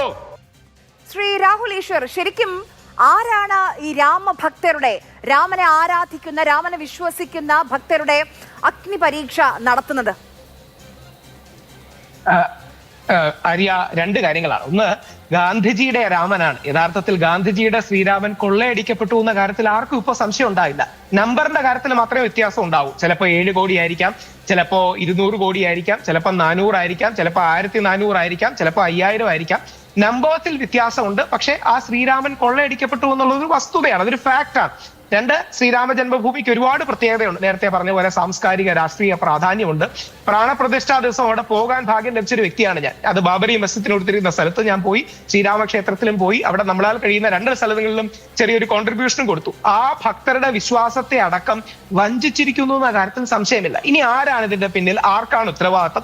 കുറെയൊക്കെ പൊളിറ്റിക്സ് അങ്ങോട്ടും ഇങ്ങോട്ടും വരും. പക്ഷെ അതിനപ്പുറം get to the bottom of it എന്ന് പറയുന്ന പോലെ ഇതിന് ആരാണ് ഉത്തരവാദി? ശബരിമല, നമ്മുടെ അയോധ്യ മാത്രമല്ല, ശബരിമലയിലടക്കം ആരാണ് ആ തെറ്റിന് ഉത്തരവാദി എന്ന് കണ്ടെത്തുകയും ട്രാൻസ്പെറൻസി, അക്കൗണ്ടബിലിറ്റി തുടങ്ങിയ കാര്യങ്ങൾ കൊണ്ടുവരികയും ചെയ്യണം. ഉദാഹരണം, ശബരിമല എന്റെ പെറ്റീഷനിലാണ്, ഞാൻ എന്റെ ഡ്രൈവറുടെ പേരിൽ കൊടുത്ത പെറ്റീഷനിലാണ് ശബരിമല റൈറ്റ് ടു ഇൻഫർമേഷന്റെ കീഴിൽ വരുന്നത്. അതൊരു അക്കൗണ്ടബിലിറ്റി മെഷറാണ്. അതേപോലെ എല്ലായിടത്തും അക്കൗണ്ടബിലിറ്റി, അമ്പലങ്ങൾ മാത്രമല്ല, അമ്പലവും പള്ളിയും മോസ്കും ചർച്ചും ആശ്രമങ്ങളും എല്ലാം റൈറ്റ് ടു ഇൻഫർമേഷൻ വരണം. അതാത് വിശ്വാസധാരയിലുള്ളവർക്ക് റൈറ്റ് ടു ഇൻഫർമേഷൻ കൊടുക്കാനും കഴിയണം. അങ്ങനത്തെ പോസിറ്റീവ് മെഷേഴ്സിനെ കുറിച്ച് സംസാരിക്കണം. രണ്ട്, ഇനിയും ഏതെങ്കിലും ഒരു സർക്കാർ, ഇപ്പൊ ഇവിടുത്തെ CPM സർക്കാർ നിൽക്കുമ്പോഴും ഹൈക്കോടതി ഉള്ളതുകൊണ്ടല്ലേ കുറച്ചെങ്കിലും ശബരിമല അന്വേഷണം നേരിട്ട് പോയത്. അപ്പൊ രാഷ്ട്രീയ സ്വാധീനങ്ങൾ ഇതിൽ വരാതിരിക്കാൻ കോർട്ട് മോണിറ്റേർഡ് പ്രോബ്, അവിടുത്തെ ഹൈക്കോടതിയോ സുപ്രീം കോടതിയോ ഇടപെട്ട് ഒരു കോർട്ട് മോണിറ്റേർഡ് പ്രോബ്. ഇപ്പൊ ഇതിനെക്കുറിച്ച് പഠിക്കുമ്പോൾ ഇവിടെ ഇതിന്റെ ഈ ട്രസ്റ്റിൽ ഒരാൾ ആരാണെന്ന് അറിയുമോ? നമ്മുടെ CAG-യിലെ സീനിയർ IAS ഉദ്യോഗസ്ഥൻ ഇതിന്റെ ഓണററി ഈ പാനലിലുണ്ട്, ഈ ട്രസ്റ്റിന്റെ പാനലിലുണ്ട്. അതെങ്ങനെ സാധിക്കും? അപ്പോൾ ആര് ഇതിന്റെ കണക്ക് വരവ് ചെലവ് കണക്കുകൾ ആര് ഓഡിറ്റ് ചെയ്യും? CAG-യുടെ ഒരു അംഗം ഈ ഇന്ന് ഞാൻ നോക്കുമ്പോഴും ആ സൈറ്റിൽ കാണുന്നുണ്ട്. അപ്പോൾ CAG-യിലെ ഒരു അംഗം ഇതിൽ നിൽക്കുമ്പോൾ ആരാണ് ഇതിന്റെ വരവ് ചെലവ് കണക്കുകൾ ഓഡിറ്റ് ചെയ്യുക? അവിടെയാണ് അറിയാ പലതും ഫിഗറേറ്റീവ് ആണ്, സിംബോളിക് ആയിട്ട് വരുന്നതാണ്. അവിടെയാണ് കോർട്ട് മോണിറ്ററിംഗിന് വേണം. കാരണം നമ്മുടെ നാട്ടിൽ ഒരുപക്ഷെ കോടതിയും സൈന്യവുമാണ് ഏറ്റവും വിശ്വാസയോഗ്യമായ ഇൻസ്റ്റിറ്റ്യൂഷൻസ്. ഇന്നും സാധാരണ ജനങ്ങൾ വിശ്വസിക്കുന്നത് നമ്മൾ ഇന്ത്യക്കാരെ ഒരേപോലെ കാണുമെന്നും നമ്മൾ എല്ലാവർക്കും നീതി തരുമെന്നും കാണുന്നത് കോടതിയെയും പട്ടാളത്തെയുമാണ്. അപ്പം കോടതിയുടെ മോണിറ്ററിംഗിലുള്ള ഒരു പ്രോബ് വേണം. ആർക്കൊക്കെ തെറ്റുപറ്റി ആ തെറ്റുകളെല്ലാം എക്സ്പ്ലോർ ചെയ്യാനുള്ളതാണ്. ഇപ്പൊ ഉദാഹരണം ചമ്പത് റായുടെ ഡ്രൈവറിന്റെ കഥ പലതും പറയുന്നുണ്ട്. ഡ്രൈവർക്ക് 50 കോടി രൂപ വിലയുള്ളൊരു സ്ഥലവും വീടും ഉണ്ടെന്നാണ് പറയപ്പെടുന്നത്. ഇതിനെക്കുറിച്ച് ആ ഡ്രൈവറോട് ചോദിച്ചപ്പോൾ ടിന്നു യാദവിനോട് ചോദിച്ചപ്പോൾ ടിന്നു യാദവ് പറയുന്നത് ഞാൻ ഓട്ടോ ഓടിച്ചുണ്ടാക്കിയതാണെന്നാണ്. അപ്പൊ എന്തായാലും ഓട്ടോ ഓടിച്ച ഒരാൾക്ക് 50 കോടിയുടെ വീടോ സ്ഥലമോ ഒന്നും ഉണ്ടാക്കാൻ കഴിയില്ലല്ലോ. അപ്പൊ എന്താണെങ്കിലും ഒരു മാസീവ് തെഫ്റ്റ് നടന്നു. NDTV അടക്കമുള്ള, അതായത് അദാനി നേതൃത്വം നൽകുന്ന NDTV അടക്കമുള്ള, അദാനിക്ക് എന്താ പറയുക ഓണർഷിപ്പ് ഉള്ള NDTV അടക്കം, എനിക്ക് പറയുന്നതിൽ വിഷമമുണ്ട്, പക്ഷെ ബാത്റൂം വഴിയൊക്കെ അവിടുത്തെ സ്വത്തുകളും മറ്റും എടുത്തുകൊണ്ട് പോയി തുടങ്ങിയ കാര്യങ്ങൾ ചാനലുകളെ പറ്റി സൂചിപ്പിച്ചത് നേഷൻ വാണ്ട്സ് ടു നോ എന്നുള്ള മുറവിളികളൊന്നും ഇപ്പൊ കേൾക്കുന്നില്ലല്ലോ. അങ്ങനെ ഞാൻ 1-2 റിപ്പബ്ലിക്കിൽ ഇരുന്നില്ല, ഇന്ത്യ ടുഡേയില് CNN അടക്കമുള്ള ചാനലിൽ ഇരുന്നു. ചാനലുകൾ ഈ വിഷയം എടുക്കുന്നുണ്ട്. അത് BJPക്ക് എതിരായി തന്നെ, അതായത് പൊതുവെ റൈറ്റ് ലീനിങ് ആയ ചാനലുകൾ പോലും ശക്തമായി BJPയുടെ നിലപാടിനെ ചോദ്യം ചെയ്യുകയും കോർട്ട് മോണിറ്റേർഡ് പ്രോബ് വേണം, ഇല്ലെങ്കിൽ ഏത് പാർട്ടിയാണെങ്കിലും ഇപ്പൊ CPM-ഉം കോൺഗ്രസും BJPയും ഏത് പാർട്ടിയാണെങ്കിലും അവരുടെ എക്കോസിസ്റ്റത്തിൽ നിൽക്കുന്ന ആൾക്കാരെ അവരൊരിക്കലും ബലി കഴിക്കില്ല. കാര്യം അത് ആ പാർട്ടിക്ക് തന്നെ, ഒരു വരി കൂടെ പറഞ്ഞ അവസാനിപ്പിക്കാം, പാർട്ടിക്ക് തന്നെ ദൂരവ്യാപകമായി ദോഷം ചെയ്യും. അതുകൊണ്ട് ഈ കാര്യത്തിൽ കോടതിയുടെ നേതൃത്വത്തിലുള്ള ഒരു പ്രോബ് വന്നാലേ സാധാരണ ജനങ്ങൾ വിശ്വസിക്കൂ. ഇത് തന്നെയാണ് എല്ലാവർക്കും നല്ലത്. കാര്യം ആത്യന്തികമായി ഇതിന്റെ കള്ളന്മാരെ രക്ഷിച്ചു എന്നൊരു ഫീലിംഗ് ഉണ്ടാവരുത്. ചെറിയ മീനുകളെ മാത്രം പിടിച്ചു എന്ന ഫീലിംഗ് ഉണ്ടാവരുത്. നമുക്കറിയാലോ ഒരു ഡ്രൈവർ വിചാരിച്ച എത്ര രൂപ കടത്താൻ പറ്റും. ഒരു ഡ്രൈവറും താഴേക്കടയിലുള്ള ആൾക്കാരല്ല, ഇതിന്റെ ഹയർ അപ്സ് ഉണ്ടെങ്കിൽ അവരെ കൂടി പിടിക്കണം. അങ്ങനെ ശക്തമായ നിലപാടുകൾ എടുക്കണം. അതിന് കോടതിയുടെ മോണിറ്ററിംഗ് ഉള്ള ഒരു പ്രോബ് മാത്രമേ ഉള്ളൂ. ഇതായിരിക്കും എല്ലാവർക്കും നല്ലത്. ട്രസ്റ്റിനും നല്ലത്, വിശ്വാസത്തിനും നല്ലത്, അമ്പലത്തിനും നല്ലത്, സാധാരണക്കാർക്ക് നല്ലത്. അങ്ങനെ ഒരു നിലപാടായിരിക്കും. ശ്രീ SJR കുമാർ, എന്റെ കയ്യിലുള്ളത് 2020, അതായത് 6 വർഷം മുൻപ് ഒരു പ്രൈവറ്റ് ഓഡിറ്റ് ഫേം ഈ അയോധ്യ ക്ഷേത്രവുമായി ബന്ധപ്പെട്ട് നൽകിയ ഒരു റിപ്പോർട്ടാണ്. അവർ കൃത്യമായി അത്രയും വർഷം മുൻപ് പറഞ്ഞിട്ടുണ്ട്, 2020 നവംബറിൽ പറഞ്ഞിട്ടുണ്ട്, ഇവിടെ കൃത്യമായ ഒരു സ്റ്റാൻഡേർഡ് ഓപ്പറേറ്റിംഗ് പ്രൊസീജിയർ അനിവാര്യമാണ്, ഇല്ലെങ്കിൽ പാളിച്ചകൾ ഉണ്ടാകും. ഡാറ്റ എൻട്രി, ട്രാൻസാക്ഷൻസ് എത്ര കാണിക്കയായി വരുന്നു, അത് ഏതൊക്കെ തരത്തിൽ ചെക്ക് ചെയ്യപ്പെടണം, അതിന് ആരൊക്കെ വേണം, അതിന്റെ പരിശോധനകൾ ഏത് രീതിയിൽ വേണം, ഓഡിറ്റിംഗ് എങ്ങനെ വേണം, അത് കൃത്യമായി 2020 ഒരു വാർണിംഗ് കൊടുത്തു. പക്ഷെ ആ വാർണിംഗിൽ ഒരു നടപടിയും ഉണ്ടായില്ല എന്ന് വേണ്ട മനസ്സിലാക്കാൻ. ഞാൻ അതിലേക്ക് വരാം, അതിന് കൃത്യമായ മറുപടി ഉണ്ട്. പക്ഷെ അതിന് മുമ്പ് എനിക്ക് മുമ്പ് സംസാരിച്ചവർ പറഞ്ഞ ചില വിഷയങ്ങളിലേക്ക് ഒന്ന് പോകേണ്ടതായിട്ടുണ്ട്. കോൺഗ്രസ് പ്രതിനിധി ഇവിടെ പറഞ്ഞത് ഈ സുപ്രീം കോടതിയുടെ വിധി പോലും അദ്ദേഹം അംഗീകരിക്കുന്നില്ല, തെറ്റായി പോയി എന്നാണ് പറയുന്നത്. എന്തുകൊണ്ടാണ് അദ്ദേഹം അതിനൊരു റിവ്യൂ പെറ്റീഷൻ കൊടുക്കാഞ്ഞത്? സുപ്രീം കോടതിയുടെ വിധി തെറ്റാണെന്ന് കോൺഗ്രസ് പറയട്ടെ, അവർ പറയുക മാത്രമല്ല റിവ്യൂ പെറ്റീഷൻ കൊടുക്കണം. അതുകൊണ്ട് ചാനൽ ചർച്ചയിലിരുന്ന് എന്തും പറയാമെന്ന് വിചാരിക്കരുത്. നമ്മളൊക്കെ ചെയ്യുന്നത് ശബരിമല വിഷയം നിങ്ങൾക്കൊക്കെ അറിയാമല്ലോ. ശബരിമല വിഷയം വിശ്വാസികൾക്കെതിരായപ്പോൾ ആ വിധിയെ ചലഞ്ച് ചെയ്തുകൊണ്ട് നമ്മൾ റിവ്യൂ പെറ്റീഷൻ കൊടുത്തു. റിവ്യൂ പെറ്റീഷൻ നിന്നില്ല. അത് വിശാലമായ കാര്യങ്ങൾ ചർച്ച ചെയ്യണമെന്നുള്ളതുകൊണ്ട് 9 അംഗ ബെഞ്ചിലേക്ക് വന്നു. 9 അംഗ ബെഞ്ചിൻ്റെ മുന്നിലാണ് നമുക്കൊക്കെ അറിയാം ഒരു മാസത്തോളം, ഒരു മാസത്തിൽ കൂടുതൽ അവിടെ ഈ ആർഗ്യുമെൻറ്റ്സ് എല്ലാം നടന്നു. അപ്പോൾ അതുകൊണ്ട് അയോധ്യ വിധി, സുപ്രീം കോടതി വിധി തെറ്റാണെന്നും ഒക്കെ പറയുമ്പോൾ അത് വെറുതെ ഇരുന്ന് പറഞ്ഞിട്ട് കാര്യമില്ല. അതിന് അങ്ങനെ തെറ്റാണെന്ന് തോന്നിയിരുന്നെങ്കിൽ ആദ്യമേ ചെയ്യേണ്ടത് റിവ്യൂ പെറ്റീഷൻ കൊടുക്കണമായിരുന്നു. അത് കൊടുക്കാതെ ചാനൽ ചർച്ചയിൽ വന്നിരുന്നിട്ട് അത് അംഗീകരിക്കുന്നില്ല എന്നൊക്കെ പറയുന്നത് വളരെ വെറും നിസ്സാരമായ രാഷ്ട്രീയമാണ്. ഈ രാമക്ഷേത്രത്തിൽ രാഷ്ട്രീയം കളിക്കാൻ ഇടമല്ല. ഞാൻ പോലും രാഷ്ട്രീയമല്ല പറയുന്നത്. നിങ്ങളിത് പറഞ്ഞുകൊണ്ട് ഞാൻ മറുപടി പറയുകയാണ്. അതുപോലെ സംസാരിക്കുമ്പോൾ ഈ തരം കാര്യങ്ങൾ അവിടെ നടന്നതിൻ്റെ എന്താണ് യഥാർത്ഥം നടന്നതെന്ന് അറിയാതെ കേട്ടുകേഴ്വിയുടെ പുറത്ത് എന്തെങ്കിലും പറയുന്നത് ശരിയായ നടപടിയല്ല. ഈ കേട്ടുകൊണ്ടിരിക്കുന്ന കോടാനുകോടി ജനങ്ങൾ, കേരളത്തിൽ മാത്രമല്ലോ ഈ വിഷയം ധാരാളം ആളുകൾ ശ്രദ്ധിക്കപ്പെട്ട വിഷയമാണ്. അയോധ്യയെ സംബന്ധിച്ചിടത്തോളം, ഹിന്ദുക്കളെ സംബന്ധിച്ചിടത്തോളം, യഥാർത്ഥ ഹിന്ദുക്കളെ സംബന്ധിച്ചിടത്തോളം അത് ഹൃദയത്തോടെ ചേർത്ത് പിടിക്കുന്നവരാണ്. നമ്മളവിടെ ആയിരക്കണക്കിന്, ഒരു ദിവസം 1,00,000 പേരോളമാണ് ആ ക്ഷേത്ര ദർശനം നടത്തുന്നത്. ഇവരെല്ലാം വിശ്വാസികളാണ്. അല്ല ക്ഷേത്രത്തിൽ പോകാതെ അതിൻ്റെ പുറത്തിരുന്ന് അവിടെ നടക്കുന്നതിനെ ഒന്നും അറിയാതെ കുറ്റം പറയുന്നത് ശരിയായ നടപടിയല്ല. ഇപ്പോൾ പലരും ചെയ്യുന്നത് അതാണ്. കേട്ടുകേഴിയുടെ പുറത്ത് പല രാഷ്ട്രീയമാണ്. ഇപ്പൊ സമാജ്വാദി പാർട്ടിയാണ് കേസ് കൊടുത്തത്. അത് വിടൂ. താങ്കൾ ഈ ഞാൻ പറഞ്ഞ പറയാൻ പറ്റില്ല. ഞാൻ പറയുന്നത് ഒരു കാര്യം സത്യസന്ധമായിട്ട് ചർച്ച ചെയ്യണം, അല്ലാതെ എന്തും വിളിച്ച് പറയുന്നത് ശരിയായ നടപടിയല്ല. അത് അംഗീകരിക്കാൻ പറ്റില്ല. ശരി, ഈ ഓഡിറ്റ് റിപ്പോർട്ടിൽ എന്ത് നടപടി എടുത്തു? യാഥാർത്ഥ്യമാണല്ലോ, ഇത് കേട്ടുകേൾവിയല്ലോ. അല്ലല്ല, ഓഡിറ്റ് റിപ്പോർട്ടല്ല ഞാൻ പറയുന്നത്. ഇത്തരം ഈ ചാനൽ ചർച്ചകളിൽ തെറ്റായ കാര്യങ്ങൾ പറഞ്ഞ് നടക്കുന്നത് ശരിയായ കാര്യമല്ല. യഥാർത്ഥം എന്താണ് അവിടെ നടന്നതിനെ കുറിച്ച് വേണം ചർച്ച ചെയ്യാൻ. അല്ലാതെ ഓരോരുത്തരുടെ മനസ്സിൽ തോന്നുന്ന കാര്യം നമ്മുടെ ജനങ്ങളിലേക്ക് മനസ്സിലേക്ക് വിട്ടിട്ട് വളരെയധികം വിരുദ്ധമായ കാര്യങ്ങൾ ഇളക്കിക്കൊണ്ടുവരുന്നത് ശരിയായ നടപടിയല്ല. അതുകൊണ്ട് അവിടെ ഒന്നും നടക്കുന്നില്ല. മോഷണമാണ്, കോടാനുകോടി രൂപ പോയി. ഞാൻ ചോദിക്കുന്നത് നിങ്ങൾ യഥാർത്ഥത്തിൽ അവിടെ ഈ പറഞ്ഞ ഓഡിറ്റ് റിപ്പോർട്ട് അവിടെ വരട്ടെ. ഞാൻ പറയുന്നത് ഈ മോഷണം കണ്ടുപിടിച്ച് അവിടെ പോലീസ് കേസ് കൊടുത്ത ട്രസ്റ്റാണ്. രണ്ടാമത്തെ കാര്യം, ഇത് സുപ്രീം കോടതി നിയോഗിച്ച ട്രസ്റ്റാണ്. നിങ്ങൾക്ക് അറിയാമല്ലോ, സുപ്രീം കോടതിയാണ് പറഞ്ഞത് ട്രസ്റ്റ് രൂപീകരിക്കണമെന്നും അതെങ്ങനെ വേണമെന്നുള്ള നിർദ്ദേശത്തോടു കൂടിയാണ്. അത്തരം നിർദ്ദേശത്തിൻ്റെ ഭാഗമായിട്ടാണ് കേന്ദ്ര സർക്കാരിൻ്റെയും അതുപോലെ തന്നെ സംസ്ഥാന സർക്കാരിൻ്റെയും ഒക്കെ പല അധികാരികളും ഈ ട്രസ്റ്റിലുണ്ട്. അല്ലാതെ ഈ സാമൂഹ്യ പ്രവർത്തകരോ അല്ലെങ്കിൽ സംഘത്തിൻ്റെ ആളുകളോ അല്ല. ഇത്തരം ഉദ്യോഗസ്ഥന്മാർ ഉൾപ്പെടുന്ന ട്രസ്റ്റാണ്. ദൈനംദിന അഡ്മിനിസ്ട്രേഷന് പോലും ഈ കേന്ദ്രത്തിൻ്റെയും അതുപോലെ തന്നെ സംസ്ഥാനത്തിൻ്റെയും പ്രതിനിധികളുണ്ട്.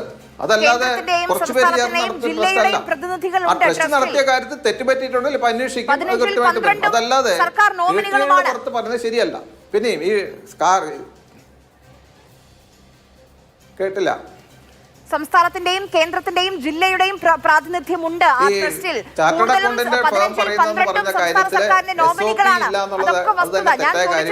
ഇങ്ങനെ നടക്കാൻ സാധ്യതയുണ്ട് കാണിക്കയിൽ. ഇങ്ങനെ തട്ടിപ്പും വെട്ടിപ്പും വിശ്വാസത്തോടെ നൽകുന്ന ഈ കാണിക്കയിൽ തട്ടിപ്പും വെട്ടിപ്പും നടക്കാൻ സാധ്യതയുണ്ടെന്ന് ചൂണ്ടിക്കാണിച്ച് ഓഡിറ്റ് റിപ്പോർട്ട് അതിന്റെ എങ്ങനെ ഓഡിറ്റിംഗ് വേണമെന്ന് ഒരു റിപ്പോർട്ട് കൊടുത്തല്ലോ. ഞാൻ പറയുന്നത് അത്തരം കാര്യങ്ങള് നമുക്കെല്ലാം അറിയാം. ഓഡിറ്റ് റിപ്പോർട്ടുകൾ വരുമ്പോൾ തീർച്ചയായിട്ടും പല കാര്യങ്ങൾ പറയും. അത്തരം കാര്യങ്ങളെല്ലാം അവിടെ നടപ്പാക്കിയിട്ടുണ്ട്. ഇന്നവിടെ SOP നിലവിലുണ്ട്, യാതൊരു സംശയമില്ല.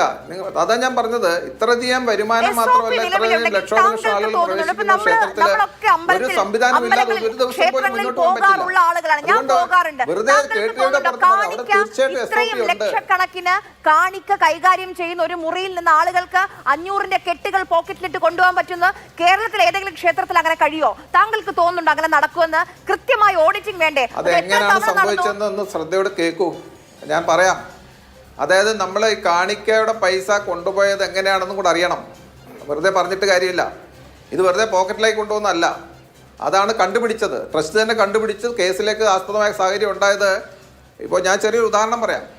ഇപ്പോൾ നോട്ട് കെട്ടുകൾ വരുമ്പോൾ 100ന്റെ കെട്ടാണ് നമ്മൾ സാധാരണ നോട്ട് കെട്ടുന്നതെങ്കിൽ ഇവർ തട്ടിപ്പ് നടത്തുന്നതിന് വേണ്ടിയിട്ട് 100 എന്നുള്ളത് 110 അങ്ങനെ സംഖ്യ കുറച്ച് കൂട്ടി കെട്ടിയിട്ട് അങ്ങനെ ഒരു കടത്താണ് ഇവർ നടത്തിയത്. അങ്ങനെ ചെയ്ത സമയത്ത് ഈ ഒരു കെട്ടെന്നുള്ള കൺസ്യൂമിൽ അവർ റെക്കോർഡ് ചെയ്യപ്പെടുന്നു. പക്ഷേ പിന്നീട് അത് ബാങ്കിലെത്തുമ്പോൾ അവർ ഇതിനിടയ്ക്ക് വെച്ചിട്ട് എവിടെയോ വെച്ചിട്ട് ഇത് മാറ്റുന്നു. കാരണം ഈ കൈകാര്യം ചെയ്യുന്നവർ ചെയ്തു. പക്ഷേ ഇത് മുഴുവൻ ഞാൻ നേരത്തെ പറഞ്ഞ രഹസ്യ ക്യാമറയിൽ കിട്ടി. അങ്ങനെ രഹസ്യ ക്യാമറയിൽ ഇത്തരം കാര്യങ്ങൾ നടക്കുന്നു എന്ന് കണ്ടപ്പോഴാണ് ട്രസ്റ്റ് നടപടിയെടുത്തത്. അതല്ലെങ്കിൽ ആലോചിച്ച് നോക്കൂ, ഇത് വേണമെങ്കിൽ ഈ ട്രസ്റ്റിനുള്ളിലുള്ള 8 പേരോ അല്ലെങ്കിൽ 10 പേരോ അല്ലെങ്കിൽ ഒരു മുറി നടക്കുന്ന കാര്യമാണ്. ആ ട്രസ്റ്റിന് മറച്ചു വെക്കാനാണെങ്കിൽ മറച്ചു വെക്കാൻ പാടില്ലേ? പിന്നെ ഈ ഓട്ടോറിക്ഷ ഡ്രൈവറുടെ കയ്യിലാണ് താക്കോൽ എന്നൊക്കെ പറഞ്ഞത് എന്തർത്ഥത്തിലാണ്? ഞാൻ ചോദിക്കുന്നത്, വലിയ പ്രമുഖന്മാരുടെ കൊള്ള നടത്തുന്നതിന് ഓട്ടോറിക്ഷ ഡ്രൈവറുടെ കയ്യിലാണോ താക്കോൽ കൊടുക്കുന്നത്? അപ്പോൾ അതുകൊണ്ട് ഇതെല്ലാം കേട്ടുകഴിയാണ്. ഞാൻ പറഞ്ഞത് ഈ സംഭവത്തിൻ്റെ എന്താണ് യഥാർത്ഥം നടന്നത്, അതാരാണ് കണ്ടുപിടിച്ചത്, എങ്ങനെ കണ്ടുപിടിച്ചു, അതിനെന്ത് നടപടിയെടുത്തു എന്നുള്ളതാണ് നമ്മൾ പരിശോധിക്കേണ്ടത്. അപ്പോൾ ഇത്തരം ചില നടപടികളുടെ സംശയം അവരെ സാമ്പത്തികമായിട്ട് പലരുടെയും വരുമാനത്തിൽ കവിഞ്ഞ സ്വത്ത് സമ്പാദിക്കുന്നത് കണ്ടപ്പോൾ ട്രസ്റ്റ് അന്വേഷിക്കുകയും അതിന്റെ ഭാഗമായിട്ട് കൂടുതൽ കാര്യങ്ങൾ അന്വേഷിച്ച് ക്യാമറ വെച്ച് കണ്ടുപിടിച്ച് നടപടിയെടുത്താണ്. ഏതായാലും കേസ് നടക്കട്ടെ, ആരായാലും കുറ്റക്കാരായാലും ശിക്ഷിക്കപ്പെടണം, അതിന് യാതൊരു സംശയമില്ല. ആര് തെറ്റ് ചെയ്താലും അത് കണ്ടുപിടിക്കാൻ തന്നെ വേണം. ആദ്യമായിട്ടാണോ ആരോപണം ഉയരുന്നത് ഈ ട്രസ്റ്റിനെതിരെ? അല്ല, ഭൂമി ഇടപാടുമായി ബന്ധപ്പെട്ട തട്ടിപ്പ്, അത് എന്തൊരു വലിയ തട്ടിപ്പായിരുന്നു. താങ്കൾക്ക് ഓർമ്മയുണ്ടാകും, ആ തട്ടിപ്പ് ഉന്നയിച്ചത് ആരാണ്? 2 പേർ ഉന്നയിച്ചു. അതിൽ നോക്കൂ, 2020-ലാണ്. പക്ഷെ എവിടെ എത്തി അന്വേഷണം? എനിക്കറിയാം അത് എന്തുകൊണ്ടാണ് എന്ത് അന്വേഷണം സംഭവിച്ചു? മുന്നോട്ട് പോകുന്നത്. അതിന്റെ എന്തെങ്കിലും കഴിഞ്ഞോ? രേഖകളൊക്കെ ഞാൻ പറഞ്ഞത് public domain ഈ ഉണ്ടല്ലോ. ആരോപണം ഒരു എല്ലാവർക്കും നിമിഷം, ഉന്നയിക്കാം. അതായത് ഞാൻ ഈ നിമിഷം ഇപ്പൊ 8 മണിക്ക് ഇല്ല. 2 കോടിക്ക് ഭൂമി വാങ്ങാണ്. 8:10 ആ ഭൂമി എത്ര കോടിക്കാ പിന്നെ വാങ്ങിയത്? 18.5 കോടിക്ക്. 2 കോടിക്ക് വാങ്ങിയ ഭൂമി പിന്നീട് എങ്ങനെയാണ് 10 നിമിഷം കഴിയുമ്പോൾ അതിന്റെ വില 18.5 കോടിയായി? ഇത്രയും ഉയരും. ആരോപണം മാത്രമാണ്. ശ്രീമതി ആര്യ, ഇത് ആരോപണം മാത്രമാണ്. ഇത് തെളിയിക്കാൻ സാധിച്ചിട്ടില്ല. കാരണം ഞാൻ പറയുന്നത് ഈ അയോധ്യ ക്ഷേത്രത്തിനെതിരെ നമുക്കറിയാം ഭാരതത്തിൽ പ്രത്യേകിച്ച് പല രാഷ്ട്രീയ ശക്തികളും BJP വളരുന്ന ഇതുകൊണ്ടാണ്, അല്ലെങ്കിൽ രാമക്ഷേത്രത്തിനെ കൊണ്ടാണ് ഹിന്ദുക്കളെ സംഘടിപ്പിച്ചുകൊണ്ട് BJP വളരുന്നുള്ളത് കൊണ്ട് ഉത്തർപ്രദേശിലും ഭാരതത്തിലെമ്പാടും പല രാഷ്ട്രീയ കക്ഷികളും അതിനെതിരെ പല നീക്കങ്ങൾ നടത്തുന്നുണ്ട്. അപ്പൊ അത് പല അപവാദങ്ങളും അലിഗേഷൻസ് എല്ലാവർക്കും ഉന്നയിക്കാമല്ലോ. ഞാൻ തെളിയിച്ചിട്ടില്ല, ഈ പറഞ്ഞ അലിഗേഷൻ പോലും തെളിയിക്കപ്പെട്ടിട്ടില്ല. അതുകൊണ്ട് ആരോപണങ്ങൾ ഉന്നയിച്ചതെല്ലാം ശരിയാണ് ഉന്നയിക്കാൻ സാധിക്കും. അവർക്കും ഈ രാജ്യത്ത് സനാതന ധർമ്മം നശിച്ചു പോകണമെന്ന് ആഗ്രഹമുണ്ടോ നിർമോഹി അഖാഡയ്ക്കും? നിർമോഹി അഖാഡ എന്ന് പറഞ്ഞാൽ ഞാൻ പറഞ്ഞത് ഈ ക്ഷേത്രത്തിൻ്റെ വിഷയങ്ങൾ നോക്കുന്നതിന് വേണ്ടിയിട്ട് പല ട്രസ്റ്റുകളും പല രീതി വന്നു. പക്ഷേ ആത്യന്തികമായിട്ട് ഈ കേസിൻ്റെ, അതായത് രാംലാല എനിക്ക് വേണ്ടിയിട്ട്, അതായത് കുട്ടിയായ ബാലനായ രാമന് വേണ്ടിയിട്ടുള്ള കേസ് പിന്നെ വിശ്വ ഹിന്ദു പരിഷത്താണ് നടത്തിയത്. പക്ഷേ അത് ഈ മറ്റ് സ്ഥല സംഘടനകളും അവിടെ തീർച്ചയായിട്ടും അവിടെ ഒരു ആധിപത്യം സ്ഥാപിക്കാനായിട്ട് ശ്രമിച്ചു. അത് ഞാൻ ആരെയും കുറ്റം പറയാനായിട്ടല്ല, പലപ്പോഴും സംഭവിക്കും. പലർക്കും ഏതെങ്കിലും ഇത്തരം കാര്യങ്ങൾ ആധിപത്യം സ്ഥാപിക്കണം തോന്നും. അതിനുള്ളിൽ പല വ്യക്തികളും, അതിൻ്റെ പ്രധാനപ്പെട്ട ആളായിരിക്കത്തില്ല, മറ്റു പലരും പലതും ഉന്നയിക്കും. പക്ഷേ ഈ ഒരു വിഷയത്തിൽ അവസാനം നമുക്കൊക്കെ അറിയാം, ഇതൊന്നും ഒരിക്കലും തെളിയിക്കപ്പെട്ടിട്ടില്ല. ഒരു കൂട്ടായ ശ്രമത്തിൽ കൂടാണ് അവിടെ പ്രാണപ്രതിഷ്ഠ നടന്നതും ഒരവസരങ്ങളൊന്നും ഉണ്ടായാലും നമുക്കറിയാമല്ലോ. അതെല്ലാവരും കൂടെ കൂടിയായിരുന്നു. അതുകൊണ്ട് ആരോപണങ്ങൾ പലതുണ്ട്. ഇപ്പോഴും ഇത്തരം ആരോപണങ്ങൾ വരികയാണ്. തീർച്ചയായിട്ടും SIT അന്വേഷണം കഴിഞ്ഞ് നല്ല രീതിയിൽ അന്വേഷിക്കണം. തീർച്ചയായിട്ടും കേന്ദ്ര സർക്കാരും ഒക്കെ അതിന് മുൻകൈ എടുത്ത് നടത്തുന്നുണ്ട്. അന്വേഷണം നടന്ന് ആരാണ് കുറ്റക്കാർ, ഞാൻ ആരെയും രക്ഷിക്കാനല്ല. ഏതെങ്കിലും ആളുകളെ എത്ര ഉന്നതരായാലും രാമക്ഷേത്രത്തിന്റെ കാര്യത്തിൽ കുറ്റക്കാരൻ ശിക്ഷിക്കപ്പെടണം. അതിൽ യാതൊരു സംശയമില്ല. ശരി, ശ്രീ രാജു പി നായർ, ഇപ്പോൾ SIT രൂപീകരിച്ചിട്ടുണ്ട്. 15 ദിവസം എന്നുള്ളൊരു സമയപരിധിയും നൽകിയിട്ടുണ്ട്. അതിനുള്ളിൽ ദൂത് കാ ദൂത് പാനി കാ പാനി എന്നുള്ളതാണ് യോഗിയുടെ വാക്ക്. ആ വാക്ക് വിശ്വസിക്കുന്നുണ്ടോ കോൺഗ്രസ്?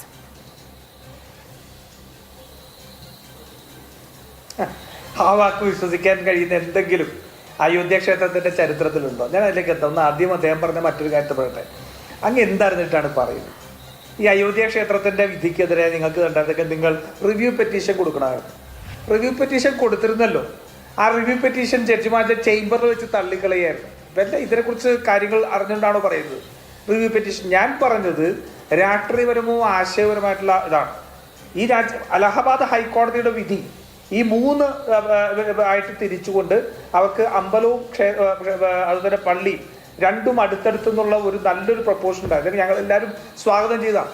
അതിനെ അട്ടിമറിച്ചുകൊണ്ട് അവിടുത്തെ മുസ്ലിം സമൂഹം ഇല്ല എന്നുള്ള ഒരു ചിന്ത ഉണ്ടാക്കുന്നവരെ പൂർണ്ണമായി അവഗണിച്ച് അവരെ അവിടെ നിന്ന് 25 കിലോമീറ്ററിന് അപ്പുറത്തേക്ക് മാറ്റിക്കൊണ്ട് ഇത് രാമജന്മക്ഷേത്രത്തിന്റെ ഭൂമിയാണ് എന്ന് ധരിച്ച ആ വിധി നീതികേടാണ് എന്നുള്ളത് തന്നെയാണ് എൻ്റെ അടിയുറച്ച വിശ്വാസമാണ്. അതിനേക്കാൾ വലിയൊരു നീതികേട് സമീപകാലത്ത് ഈ രാജ്യത്ത് നടന്നിട്ടില്ല. അത്ര വലിയ നീതികേടാണ് നടന്നതിൽ ഞാൻ ഉറച്ചു നിൽക്കുന്നു. ഒന്ന്. രണ്ടാമത്തെ കാര്യം, SIT കണ്ടുപിടിച്ച കാര്യങ്ങൾ എന്തൊക്കെയാണ് നോക്കൂ. അവിടെ ഈ ക്യാമറകൾ ഉണ്ട്, CCTV ക്യാമറ ഉണ്ട്. അതിന്റെ ദൈർഘ്യം കുറച്ചു എന്നുള്ളത് ഞാൻ നേരത്തെ പറഞ്ഞതാണ്. ഈ CCTV ക്യാമറയിൽ നിന്ന് 75ഓളം പ്രാവശ്യം ഈ പണം കൊണ്ടുപോകുന്നത് ക്യാമറയിലുണ്ട്. SIT കണ്ടുപിടിച്ചിട്ടുണ്ട്. 75ഓളം പ്രാവശ്യം പണം അടിച്ചു കൊണ്ടുപോകുന്നത് ക്യാമറയിൽ പതിഞ്ഞിട്ടുണ്ട്. എന്തുകൊണ്ട് ആ ക്യാമറയുടെ ഒരു സർവൈലൻസ് സിസ്റ്റം പോലും ഇത്രമാത്രം വലിയ കോടികൾ കൈകാര്യം ചെയ്തൊരു ക്ഷേത്രത്തിൽ ഇല്ലാതെ പോയത്? ക്യാമറ സർവൈലൻസ് ഉണ്ടല്ലോ, ആ സർവൈലൻസ് നോക്കണ്ടേ? അതിനല്ലേ വെച്ചിരിക്കുന്നത്. അതുപോലും ഉണ്ടായിരുന്നു. നമ്മളിപ്പോൾ ചർച്ച ചെയ്ത് പറഞ്ഞ കാര്യങ്ങളിൽ ഏതെങ്കിലും നിഷേധിക്കാൻ പറ്റിയിട്ടുണ്ടോ? അവിടെ ഇതായിരുന്നില്ലെന്നു കുണ്ടികളുടെ താക്കോൽ അലക്ഷ്യമായിട്ട് കൈകാര്യം ചെയ്തു, ഓട്ടോറിക്ഷ, അതൊക്കെ SIT കണ്ടുപിടിച്ചിരിക്കുന്ന കാര്യങ്ങളാണ്. ഞാൻ ഭാവനയിൽ നിന്ന് പറയുന്നതല്ല. ഈ വിഷ്വൽസ് ഉണ്ടായിരുന്നു. ഈ വിഷ്വൽസ് ഒന്നും അവിടെ പരിശോധിച്ചിട്ടില്ല എന്ന് പറഞ്ഞാൽ അതവിടെ നിന്ന് അടിച്ചുകൊണ്ടു പോകാനുള്ള തീരുമാനമുണ്ടായിരുന്നു എന്നുള്ളതല്ലേ അതിന്റെ അർത്ഥം. അതല്ലെങ്കിൽ ഇത്രമാത്രം അലക്ഷ്യമായിട്ട് ഇത്രയും വലിയൊരു ക്ഷേത്രം കൈകാര്യം ചെയ്യുമോ? അപ്പം ഇത് ഞാൻ പറഞ്ഞല്ലോ, പ്രധാനമന്ത്രി നേരിട്ട് പ്രാണപ്രതിഷ്ഠ നടത്തി ഈ വലിയ ഹിന്ദു അഭിമാനം ഉണ്ടാക്കാൻ വേണ്ടി രാഷ്ട്രീയമായ ലക്ഷ്യത്തോട് ചേർത്താണ്. അവിടെ എന്തെങ്കിലും സംഭവിച്ചാൽ അത് ഈ സർക്കാരിനെയും RSSനെയും ഒരേപോലെ VHP ഉൾപ്പെടെ സംഘടനകളാണല്ലോ ഇതിന്റെ ട്രസ്റ്റ്. അപ്പൊ അവരെ ഉൾപ്പെടെ അത് വലിയ രീതിയിൽ ബാധിക്കുമെന്ന് അറിയാത്തതല്ല. അപ്പൊ ഇതെല്ലാം അറിഞ്ഞുകൊണ്ട് ഇത്തരത്തിൽ നടന്ന കൊള്ളകൾക്ക് മുഴുവൻ കണ്ണടച്ചു കൊടുത്ത് അവിടുത്തെ മുഴുവൻ എന്താ പറയുക ഒരു സർവേലൻസ് സിസ്റ്റത്തെ തന്നെ നിരായുധമാക്കി നിർത്തിയിട്ടുണ്ടെങ്കിൽ അതാണ് ഞാൻ പറഞ്ഞത് ആസൂത്രിതമായ കൊള്ളയാണ്. പിന്നെ എനിക്ക് മുമ്പ് സംസാരിച്ച വ്യക്തിക്ക് ഇത് കേസ് നേരത്തെ സ്ഥലത്തെ സംബന്ധിച്ച കേസ് എന്ത് കേസ്? ഈ പറയുന്ന RSSും BJPയും ഭരിക്കുന്ന രാജ്യത്ത് ഏതെങ്കിലും ഒരു കേസ് അവർക്കെതിരായിട്ടുള്ള നീതിയുക്തമായിട്ട് അന്വേഷിക്കുമോ? എത്രയോ അഴിമതി ആരോപണം ഉണ്ടായി, ഏതെങ്കിലും അന്വേഷിച്ചിട്ടുണ്ടോ? സുപ്രീം കോടതിയുടെ 4 ജഡ്ജിമാർക്ക് പുറത്തിറങ്ങിയത് കേന്ദ്ര സർക്കാർ സുപ്രീം കോടതിയുടെ റൂസ്റ്ററിൽ ഇടപെടുന്നു എന്ന് ആരോപണം ഉന്നയിക്കേണ്ടി വന്ന രാഷ്ട്രമല്ലേ? അതിൽ പിന്നെ ചിലരെയൊക്കെ പെണ്ണുകേസിൽപ്പെടുത്തിയതും MP-മാരാക്കിയതും ഒക്കെ നമുക്ക് അറിയാലോ.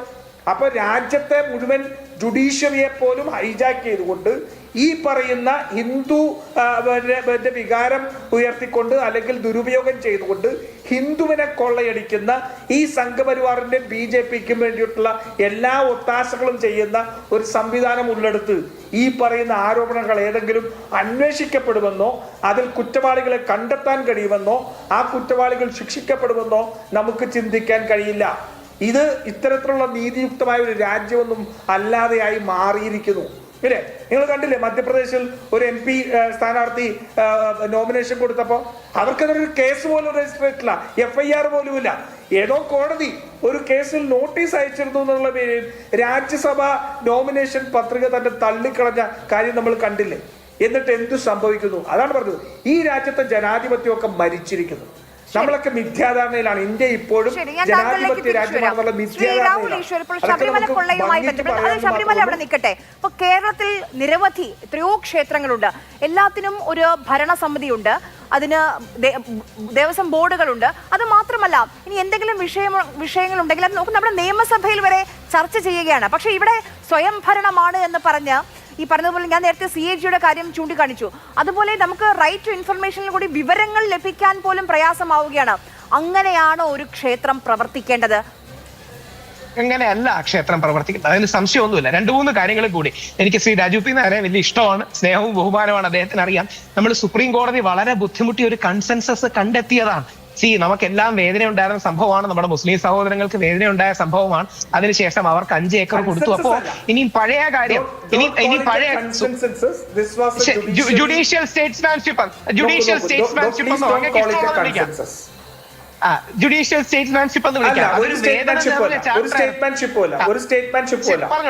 ജുഡീഷ്യറിയുടെ വിധിയെ വിമർശിക്കാനും അത് അംഗീകരിക്കാതിരിക്കാനും അവകാശമുള്ള ഒരു രാജ്യമാണ് എന്നാണ് നമ്മൾ ഇല്ലെന്ന് പറയുന്നില്ല. ശ്രീ ചന്ദ്രചൂഡിന്റെ വിധിയായിരുന്നു അല്ലെങ്കിൽ എഴുതിയ വിധിയാന്ന് പറയുന്നു. അദ്ദേഹം അതിനുശേഷം നടത്തിയ ഒരു പരാമർശം അവോയ്ഡ് ചെയ്യേണ്ടതായിരുന്നു, സംശയമൊന്നുമിട അതൊരു ബുദ്ധിമുട്ടുള്ള ഘട്ടമായിരുന്നു. ആ ഘട്ടം നമ്മൾ അതിജീവിച്ചു. രാഹുൽ സോറി ഇടപെടുന്നതിൽ ക്ഷമിക്കണം, അങ്ങ് പറഞ്ഞുകൊണ്ട് പറയാം.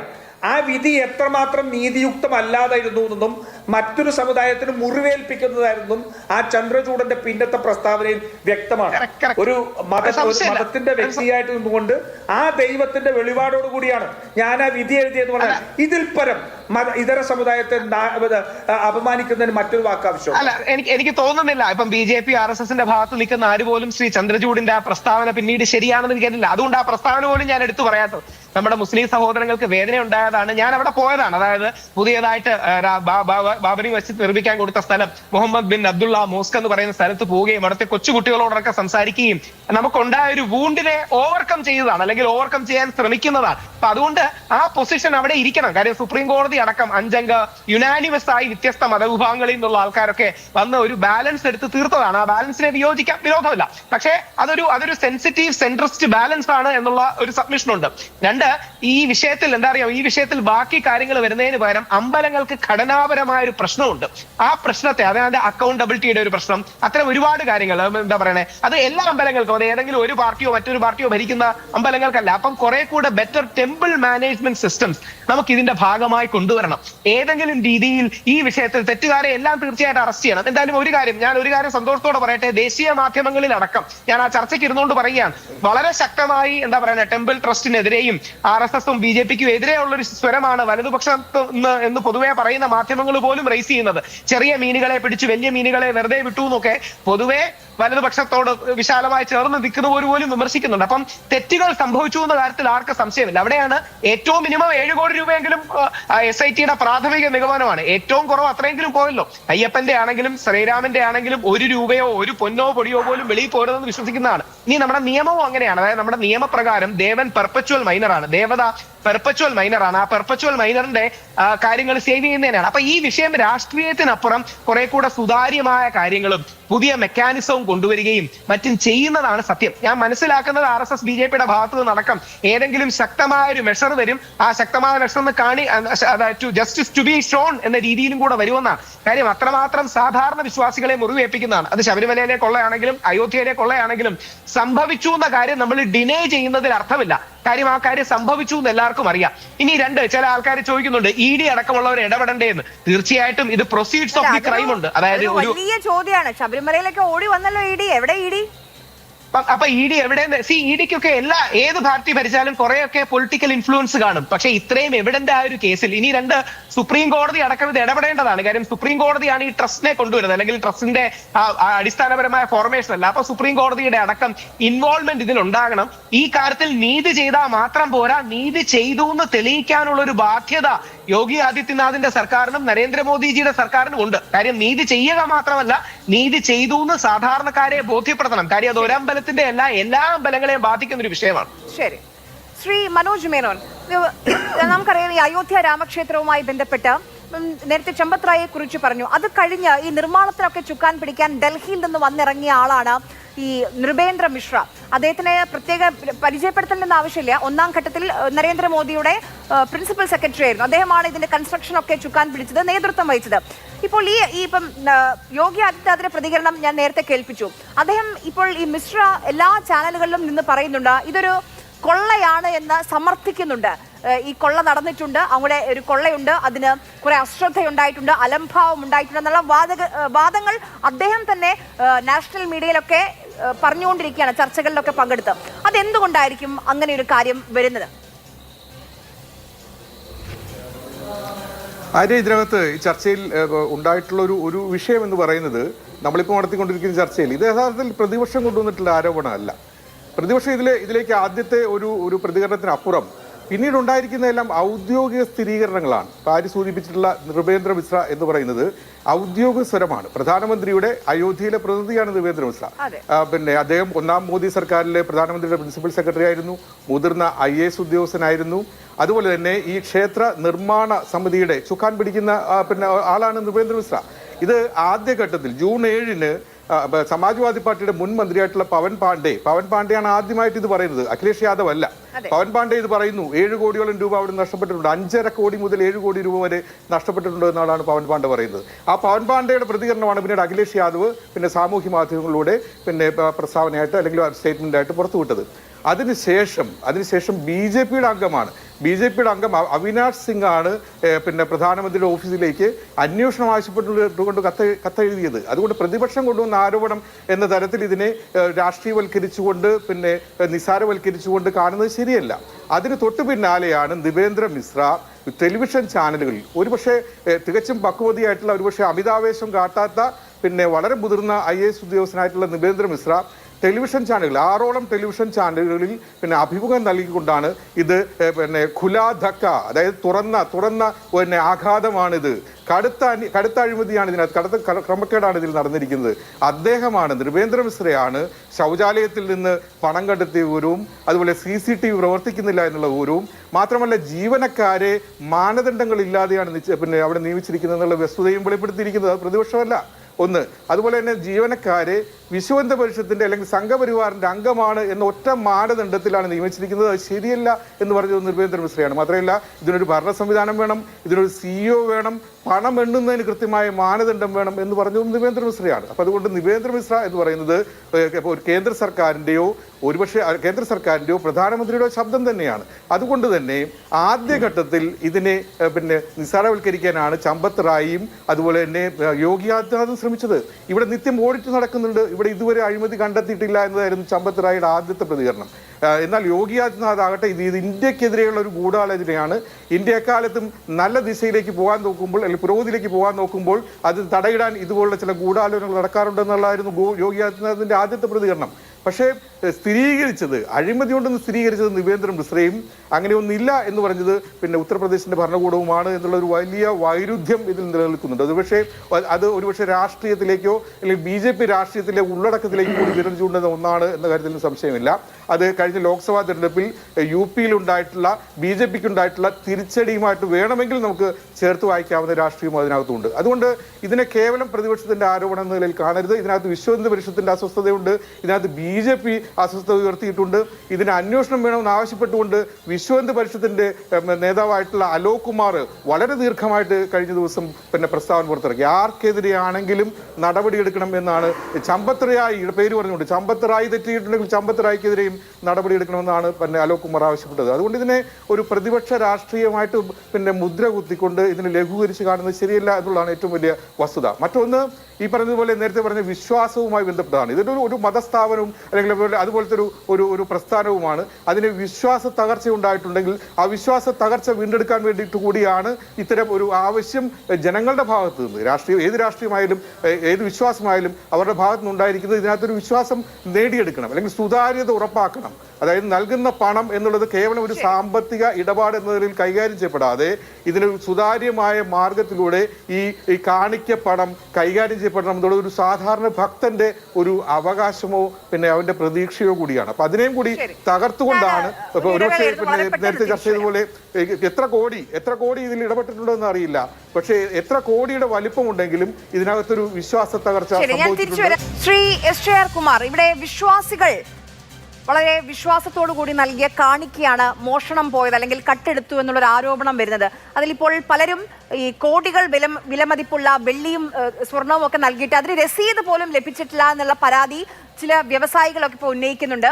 അതുമായി ബന്ധപ്പെട്ടും പരാതികൾ കേൾക്കുന്നുണ്ട്. അപ്പോൾ വിശ്വാസികളുടെ ഒരു രണ്ടാം രഥയാത്രയുടെ ആവശ്യമുണ്ടോ? അപ്പം വിശ്വാസികളുടെ രഥയാത്രയുടെ ആവശ്യമില്ല. ഞാനീ പറയുന്നത്, ഞാൻ നേരത്തെ പറയാൻ ശ്രമിച്ചത് അവിടെ നടന്ന കാര്യങ്ങളുടെ യാഥാർത്ഥ്യബോധത്തോടെ കാണുക. ഒരു ക്ഷേത്രത്തെ സംബന്ധിച്ച വിഷയമാണ്. അതുകൊണ്ട് അത് ക്ഷേത്രത്തെ നിന്ദിക്കുന്ന തരത്തിലാകാതെ അതിലാരാണോ ഇത്തരം ഒരു കൊള്ളയ്ക്ക് കൂട്ടുനിന്നത് അതല്ലെങ്കിൽ കൊള്ള നടത്തിയത് അവരെ കണ്ടുപിടിക്കുകയും ആ സ്വത്ത് തിരിച്ചെടുക്കുകയും ചെയ്യണം. അതിന് പകരം നമ്മൾ മറ്റ് ചില വിഷയങ്ങൾ അതിനോടൊപ്പിച്ച് രാഷ്ട്രീയമൊക്കെ കൊണ്ടുവരുന്നത് ശരിയല്ല എന്നുള്ളതാണ്. തീർച്ചയായിട്ടും ശബരിമല പോലെ തന്നെ അല്ലെങ്കിൽ അതിലും വളരെ വിശാലമായ ഭക്തജന സമൂഹം അംഗീകരിക്കുന്നതും ആദരിക്കുന്നതുമായ ഒരു മഹാക്ഷേത്രമാണ്. ആ ക്ഷേത്രത്തിൽ നടന്ന ഏത് കൊള്ളയായാലും ഈവൻ അഡ്മിനിസ്ട്രേറ്റീവ് സിസ്റ്റത്തിലുള്ള തകരാറായാലും കണ്ടുപിടിക്കുകയും അത് തിരുത്തുകയും വേണം. ഇനി ഒരു കാര്യം കൂടെ ഞാൻ പറയുകയാണ്, ആരായാലും ഇത് ഉൾപ്പെട്ടാൽ അതിന് യാതൊരു സംശയമില്ല. നമുക്കിപ്പം ഈ ക്ഷേത്ര സ്വത്തിൻ്റെ ഒരു വേണ്ട തരത്തിൽ ഉപയോഗിക്കാതിരിക്കാം. മോഷണം മാത്രമല്ല, അത് സത്യം പറഞ്ഞാൽ ദുർവിനിയോഗം ചെയ്യുന്നതും അതുപോലെ തന്നെയാണ് നമ്മൾ കാണുന്നത്. അത് ആര് ചെയ്താലും അവർ ശിക്ഷിക്കപ്പെടണം. അത് അത്ര ഉന്നതമായത് യാതൊരു സംശയമില്ല. പക്ഷെ പറയുമ്പോൾ യാഥാർത്ഥ്യബോധത്തോടുകൂടി കാര്യങ്ങൾ എന്താണ് അവിടെ നടന്നതെന്ന് മനസ്സിലാക്കി പറയണമെന്ന് മാത്രമേ പറയുന്നുള്ളൂ. അതുകൊണ്ട് തീർച്ചയായിട്ടും ഒരു രഥയാത്രയുടെ അല്ല ഇവിടെ വിഷയം. തീർച്ചയായിട്ടും ഇങ്ങനെ സംഭവിച്ചിട്ടുണ്ടെങ്കിൽ അത് കുറ്റക്കാരായിട്ടുള്ള കണ്ടുപിടിക്കുക. ഇപ്പോൾ SIT അന്വേഷിക്കുന്നു. ഇനി അത് പോരാന്നുണ്ടെങ്കിൽ തീർച്ചയായിട്ടും ജുഡീഷ്യൽ അന്വേഷണം, അല്ലെ നേരത്തെ പറഞ്ഞ ED, നമ്മൾ ഏത് അന്വേഷണത്തെ സ്വാഗതം ചെയ്യാണ്, ഏത് തലത്തിലും അന്വേഷണത്തെ സ്വാഗതം ചെയ്യാണ്. അത്തരം അന്വേഷണം നടത്തി കുറ്റക്കാരെ കണ്ടെത്തുക മാത്രമല്ല അവരെ ശിക്ഷിക്കുക മാത്രമല്ല ആ നഷ്ടപ്പെട്ടത് തിരികെ എത്തിക്കണം. ഭഗവാന്റെ മുതൽ ഒരിക്കലും ആർക്കും അനുഭവിക്കാൻ കൊടുക്കാൻ പറ്റില്ല. തിരികെ എത്തിക്കണം. പിന്നെയും അവിടെ ഇത്തരം കാര്യങ്ങൾ ഉണ്ടാവാതിരിക്കാനായിട്ട് ഏത് തരത്തിലാണോ, ഞാൻ നേരത്തെ പറഞ്ഞ പോലെ ഏത് സംവിധാനത്തിൻ്റെ കുറവാണോ അത് തീർച്ചയായിട്ടും അവിടെ കൊണ്ടുവരണം. അത് ശക്തമായ രീതിയിൽ കൊണ്ടുവരണം. ഇനി മേലാൽ ഈ ക്ഷേത്രത്തിലല്ല ഒരു ക്ഷേത്രത്തിൽ ഇത്രയും ഉണ്ടാകാതിരിക്കാൻ. ഇപ്പോൾ ശബരിമല വിഷയത്തിൽ തന്നെ നമ്മൾ സുപ്രീം കോടതിയിൽ അത്തരത്തിലാണ് കാണുന്നത്. ഇപ്പം ഈ വിശ്വാസത്തിൻ്റെ വിഷയത്തിൽ പൂർണ്ണമായിട്ടും പരിപൂർണമായിട്ടും ഇനി ഒരിക്കലും തർക്കം വരാത്ത രീതിയിൽ പരിഹാരമാണ് നമ്മൾ സുപ്രീം കോടതി 9-അംഗ ബെഞ്ചിൻ്റെ മുമ്പിൽ പ്രതീക്ഷിക്കുന്നത് പോലെ ഈ അയോധ്യ ക്ഷേത്രത്തിൻ്റെ ഈ വിഷയത്തോടുകൂടി ക്ഷേത്ര സംബന്ധിയായിട്ടുള്ള ഇത്തരം വിഷയങ്ങൾ ഉണ്ടാകാതിരിക്കാൻ മാതൃകപരമായ സംവിധാനങ്ങളും കൂടെ അവിടെ വരണം എന്ന് തന്നെയാണ് നമ്മൾക്ക് ഉദ്ദേശിക്കുന്നത്. അതുകൊണ്ട് തീർച്ചയായിട്ടും ഭക്തജനങ്ങൾ ഒരിക്കലും ഒരു ആശങ്കയിൽ നിൽക്കേണ്ട കാര്യമില്ല. നമ്മളെല്ലാം വിചാരിക്കുന്ന പോലെ സുപ്രീം കോടതി ഇടപെടുക മാത്രമല്ല, അതിൻ്റെ കൃത്യമായിട്ടും കേന്ദ്ര സർക്കാരും സംസ്ഥാന സർക്കാരും ഒക്കെ ഉൾപ്പെടുന്ന വളരെ പ്രഭുവന്മാരായ വ്യക്തികളെല്ലാം ഉണ്ട് ആ ട്രസ്റ്റിൽ. അത്തരമൊരു ട്രസ്റ്റിൻ്റെ എന്തെങ്കിലും ഭാഗത്തൊരു പോരായ്മയുണ്ടെങ്കിൽ അത് പരിഹരിക്കപ്പെടും. തീർച്ചയായിട്ടും അതിനുള്ള സംവിധാനമുണ്ട്. അത് അല്ലാതെ ഇന്നിപ്പോ നമുക്കറിയാം ഒരു സംഘടനയിലും ഏപ്രിൽ 27 മുതൽ ജൂൺ 5 വരെയുള്ള കാലയളവിൽ 70 തവണ പണം കാണിക്ക കടത്തിയെന്ന്. 70 തവണ. നോക്കൂ, എത്ര ദിവസത്തിനുള്ളിൽ 70 തവണ. അപ്പോൾ ഇതൊന്നും കണ്ടുപിടിക്കാൻ ഈ ട്രസ്റ്റിലെ പ്രമുഖർക്ക് എന്തുകൊണ്ടായിരിക്കും കഴിയാതെ പോയത്? അവിടെ ഇപ്പോൾ ഓട്ടോ ഡ്രൈവറെ പിടിച്ചു, അല്ലെങ്കിൽ ഒരു കീഴ് ജീവനക്കാരെ പിടിച്ചു, അതുകൊണ്ട് മതിയാവോ? ഈ ഓട്ടോ ഡ്രൈവർ അത് കാരണം നമ്മളിപ്പോൾ ഓരോരുത്തരുടെ തൊഴിലെ സംബന്ധിച്ചല്ല ഇതിനെ കാണേണ്ടത്. ഈ ഏത് ക്ഷേത്രത്തിലായാലും ഇപ്പം നമ്മുടെയൊക്കെ ക്ഷേത്രത്തിൽ അന്വേഷിച്ച് നോക്കൂ, അവിടെയൊക്കെ ആരൊക്കെയാണ് കൈകാര്യം ചെയ്യുന്നത്. ഭക്തജനങ്ങൾ പലപ്പോഴും നമ്മുടെയൊക്കെ ക്ഷേത്രങ്ങളിൽ, ഇപ്പോൾ കേരളത്തിലെ കാര്യം എടുത്താൽ തന്നെ ക്ഷേത്രങ്ങളിലെ കാണിക്ക വഞ്ചി എണ്ണ എന്നുള്ളത് വളരെ വലിയ ദുർഘടമായിട്ടൊരു സംഭവമാണ്. കാരണം വെച്ചാൽ അത്രയധികം ചില്ലറകളും പല പല കാര്യങ്ങളും വന്ന് വീഴും. അത് കളക്ട് ചെയ്യും, അത് വേണ്ടതരത്തിൽ എണ്ണി തിട്ടപ്പെടുകയും ചെയ്യുന്നത് സാധാരണഗതിയിൽ പല ക്ഷേത്രങ്ങളിൽ ഭക്തജനങ്ങളുടെ കൂടിയതാണ്. അതുകൊണ്ട് ഈ പറയുന്ന ഭക്തജനങ്ങളുടെയും അല്ലെങ്കിൽ ഭക്തകളുടെ സഹകരണത്തോടെ അല്ലാതെ ഇത്തരം കാര്യം നടക്കില്ല. ഒരു വ്യക്തിയുടെ ആസ്തിയാണ് 50 കോടി. തീർച്ചയായിട്ടും ഞാൻ പറഞ്ഞല്ലോ, അത്തരത്തിൽ ശ്രദ്ധയപ്പെട്ടപ്പോഴാണല്ലോ ട്രസ്റ്റ് തന്നെ അതിന് നടപടിയെടുക്കുകയോ അന്വേഷിക്കുകയും. ഇപ്പൊ ഇത് പുറത്തേക്ക് വന്നത് തീർച്ചയായിട്ടും ഒരു അന്വേഷണത്തിന്റെ ഭാഗമായിട്ടാണ്. അതുകൊണ്ട് തീർച്ചയായിട്ടും പരാതി കൊടുത്തിരിക്കുന്നത് സർക്കാരിന് മുന്നിൽ പരാതി കൊടുത്തിരിക്കുന്നത് പോലീസ് അന്വേഷണം പോരാ, SIT വേണമെന്ന് പറഞ്ഞ് പരാതി കൊടുത്തത് ട്രസ്റ്റാണ്. ഇപ്പോൾ രാജി വരുന്നുണ്ട്. അത് ധാർമ്മിക ഉത്തരവാദിത്തം മാത്രമേ ആകുന്നുള്ളൂ. പക്ഷേ ഈ 8ഓളം വരുന്ന കീഴ് ജീവനക്കാരെ, എവിടെയോ കിടക്കുന്ന കീഴ് ജീവനക്കാരെ മാത്രം അറസ്റ്റ് ചെയ്ത് അവരുടെ പിന്നാലെ മാത്രം പോയിട്ട് കാര്യമുണ്ടോ? വമ്പൻ സ്രാവുകളിലേക്ക് പോകേണ്ടേ? ഈ കെജ്രിവാളൊക്കെ പറഞ്ഞതുപോലെ ഇതൊരു ധർമ്മയുദ്ധമായി മാറുമോ എന്നുള്ള കാര്യം കൂടിയുണ്ട്. സമയം നിർത്തുകയാണ്. ചർച്ചയിൽ പങ്കെടുത്ത എല്ലാ പാനലിസ്റ്റുകൾക്കും വളരെയധികം നന്ദി. ചർച്ച കണ്ട പ്രിയപ്പെട്ട പ്രേക്ഷകർക്ക്.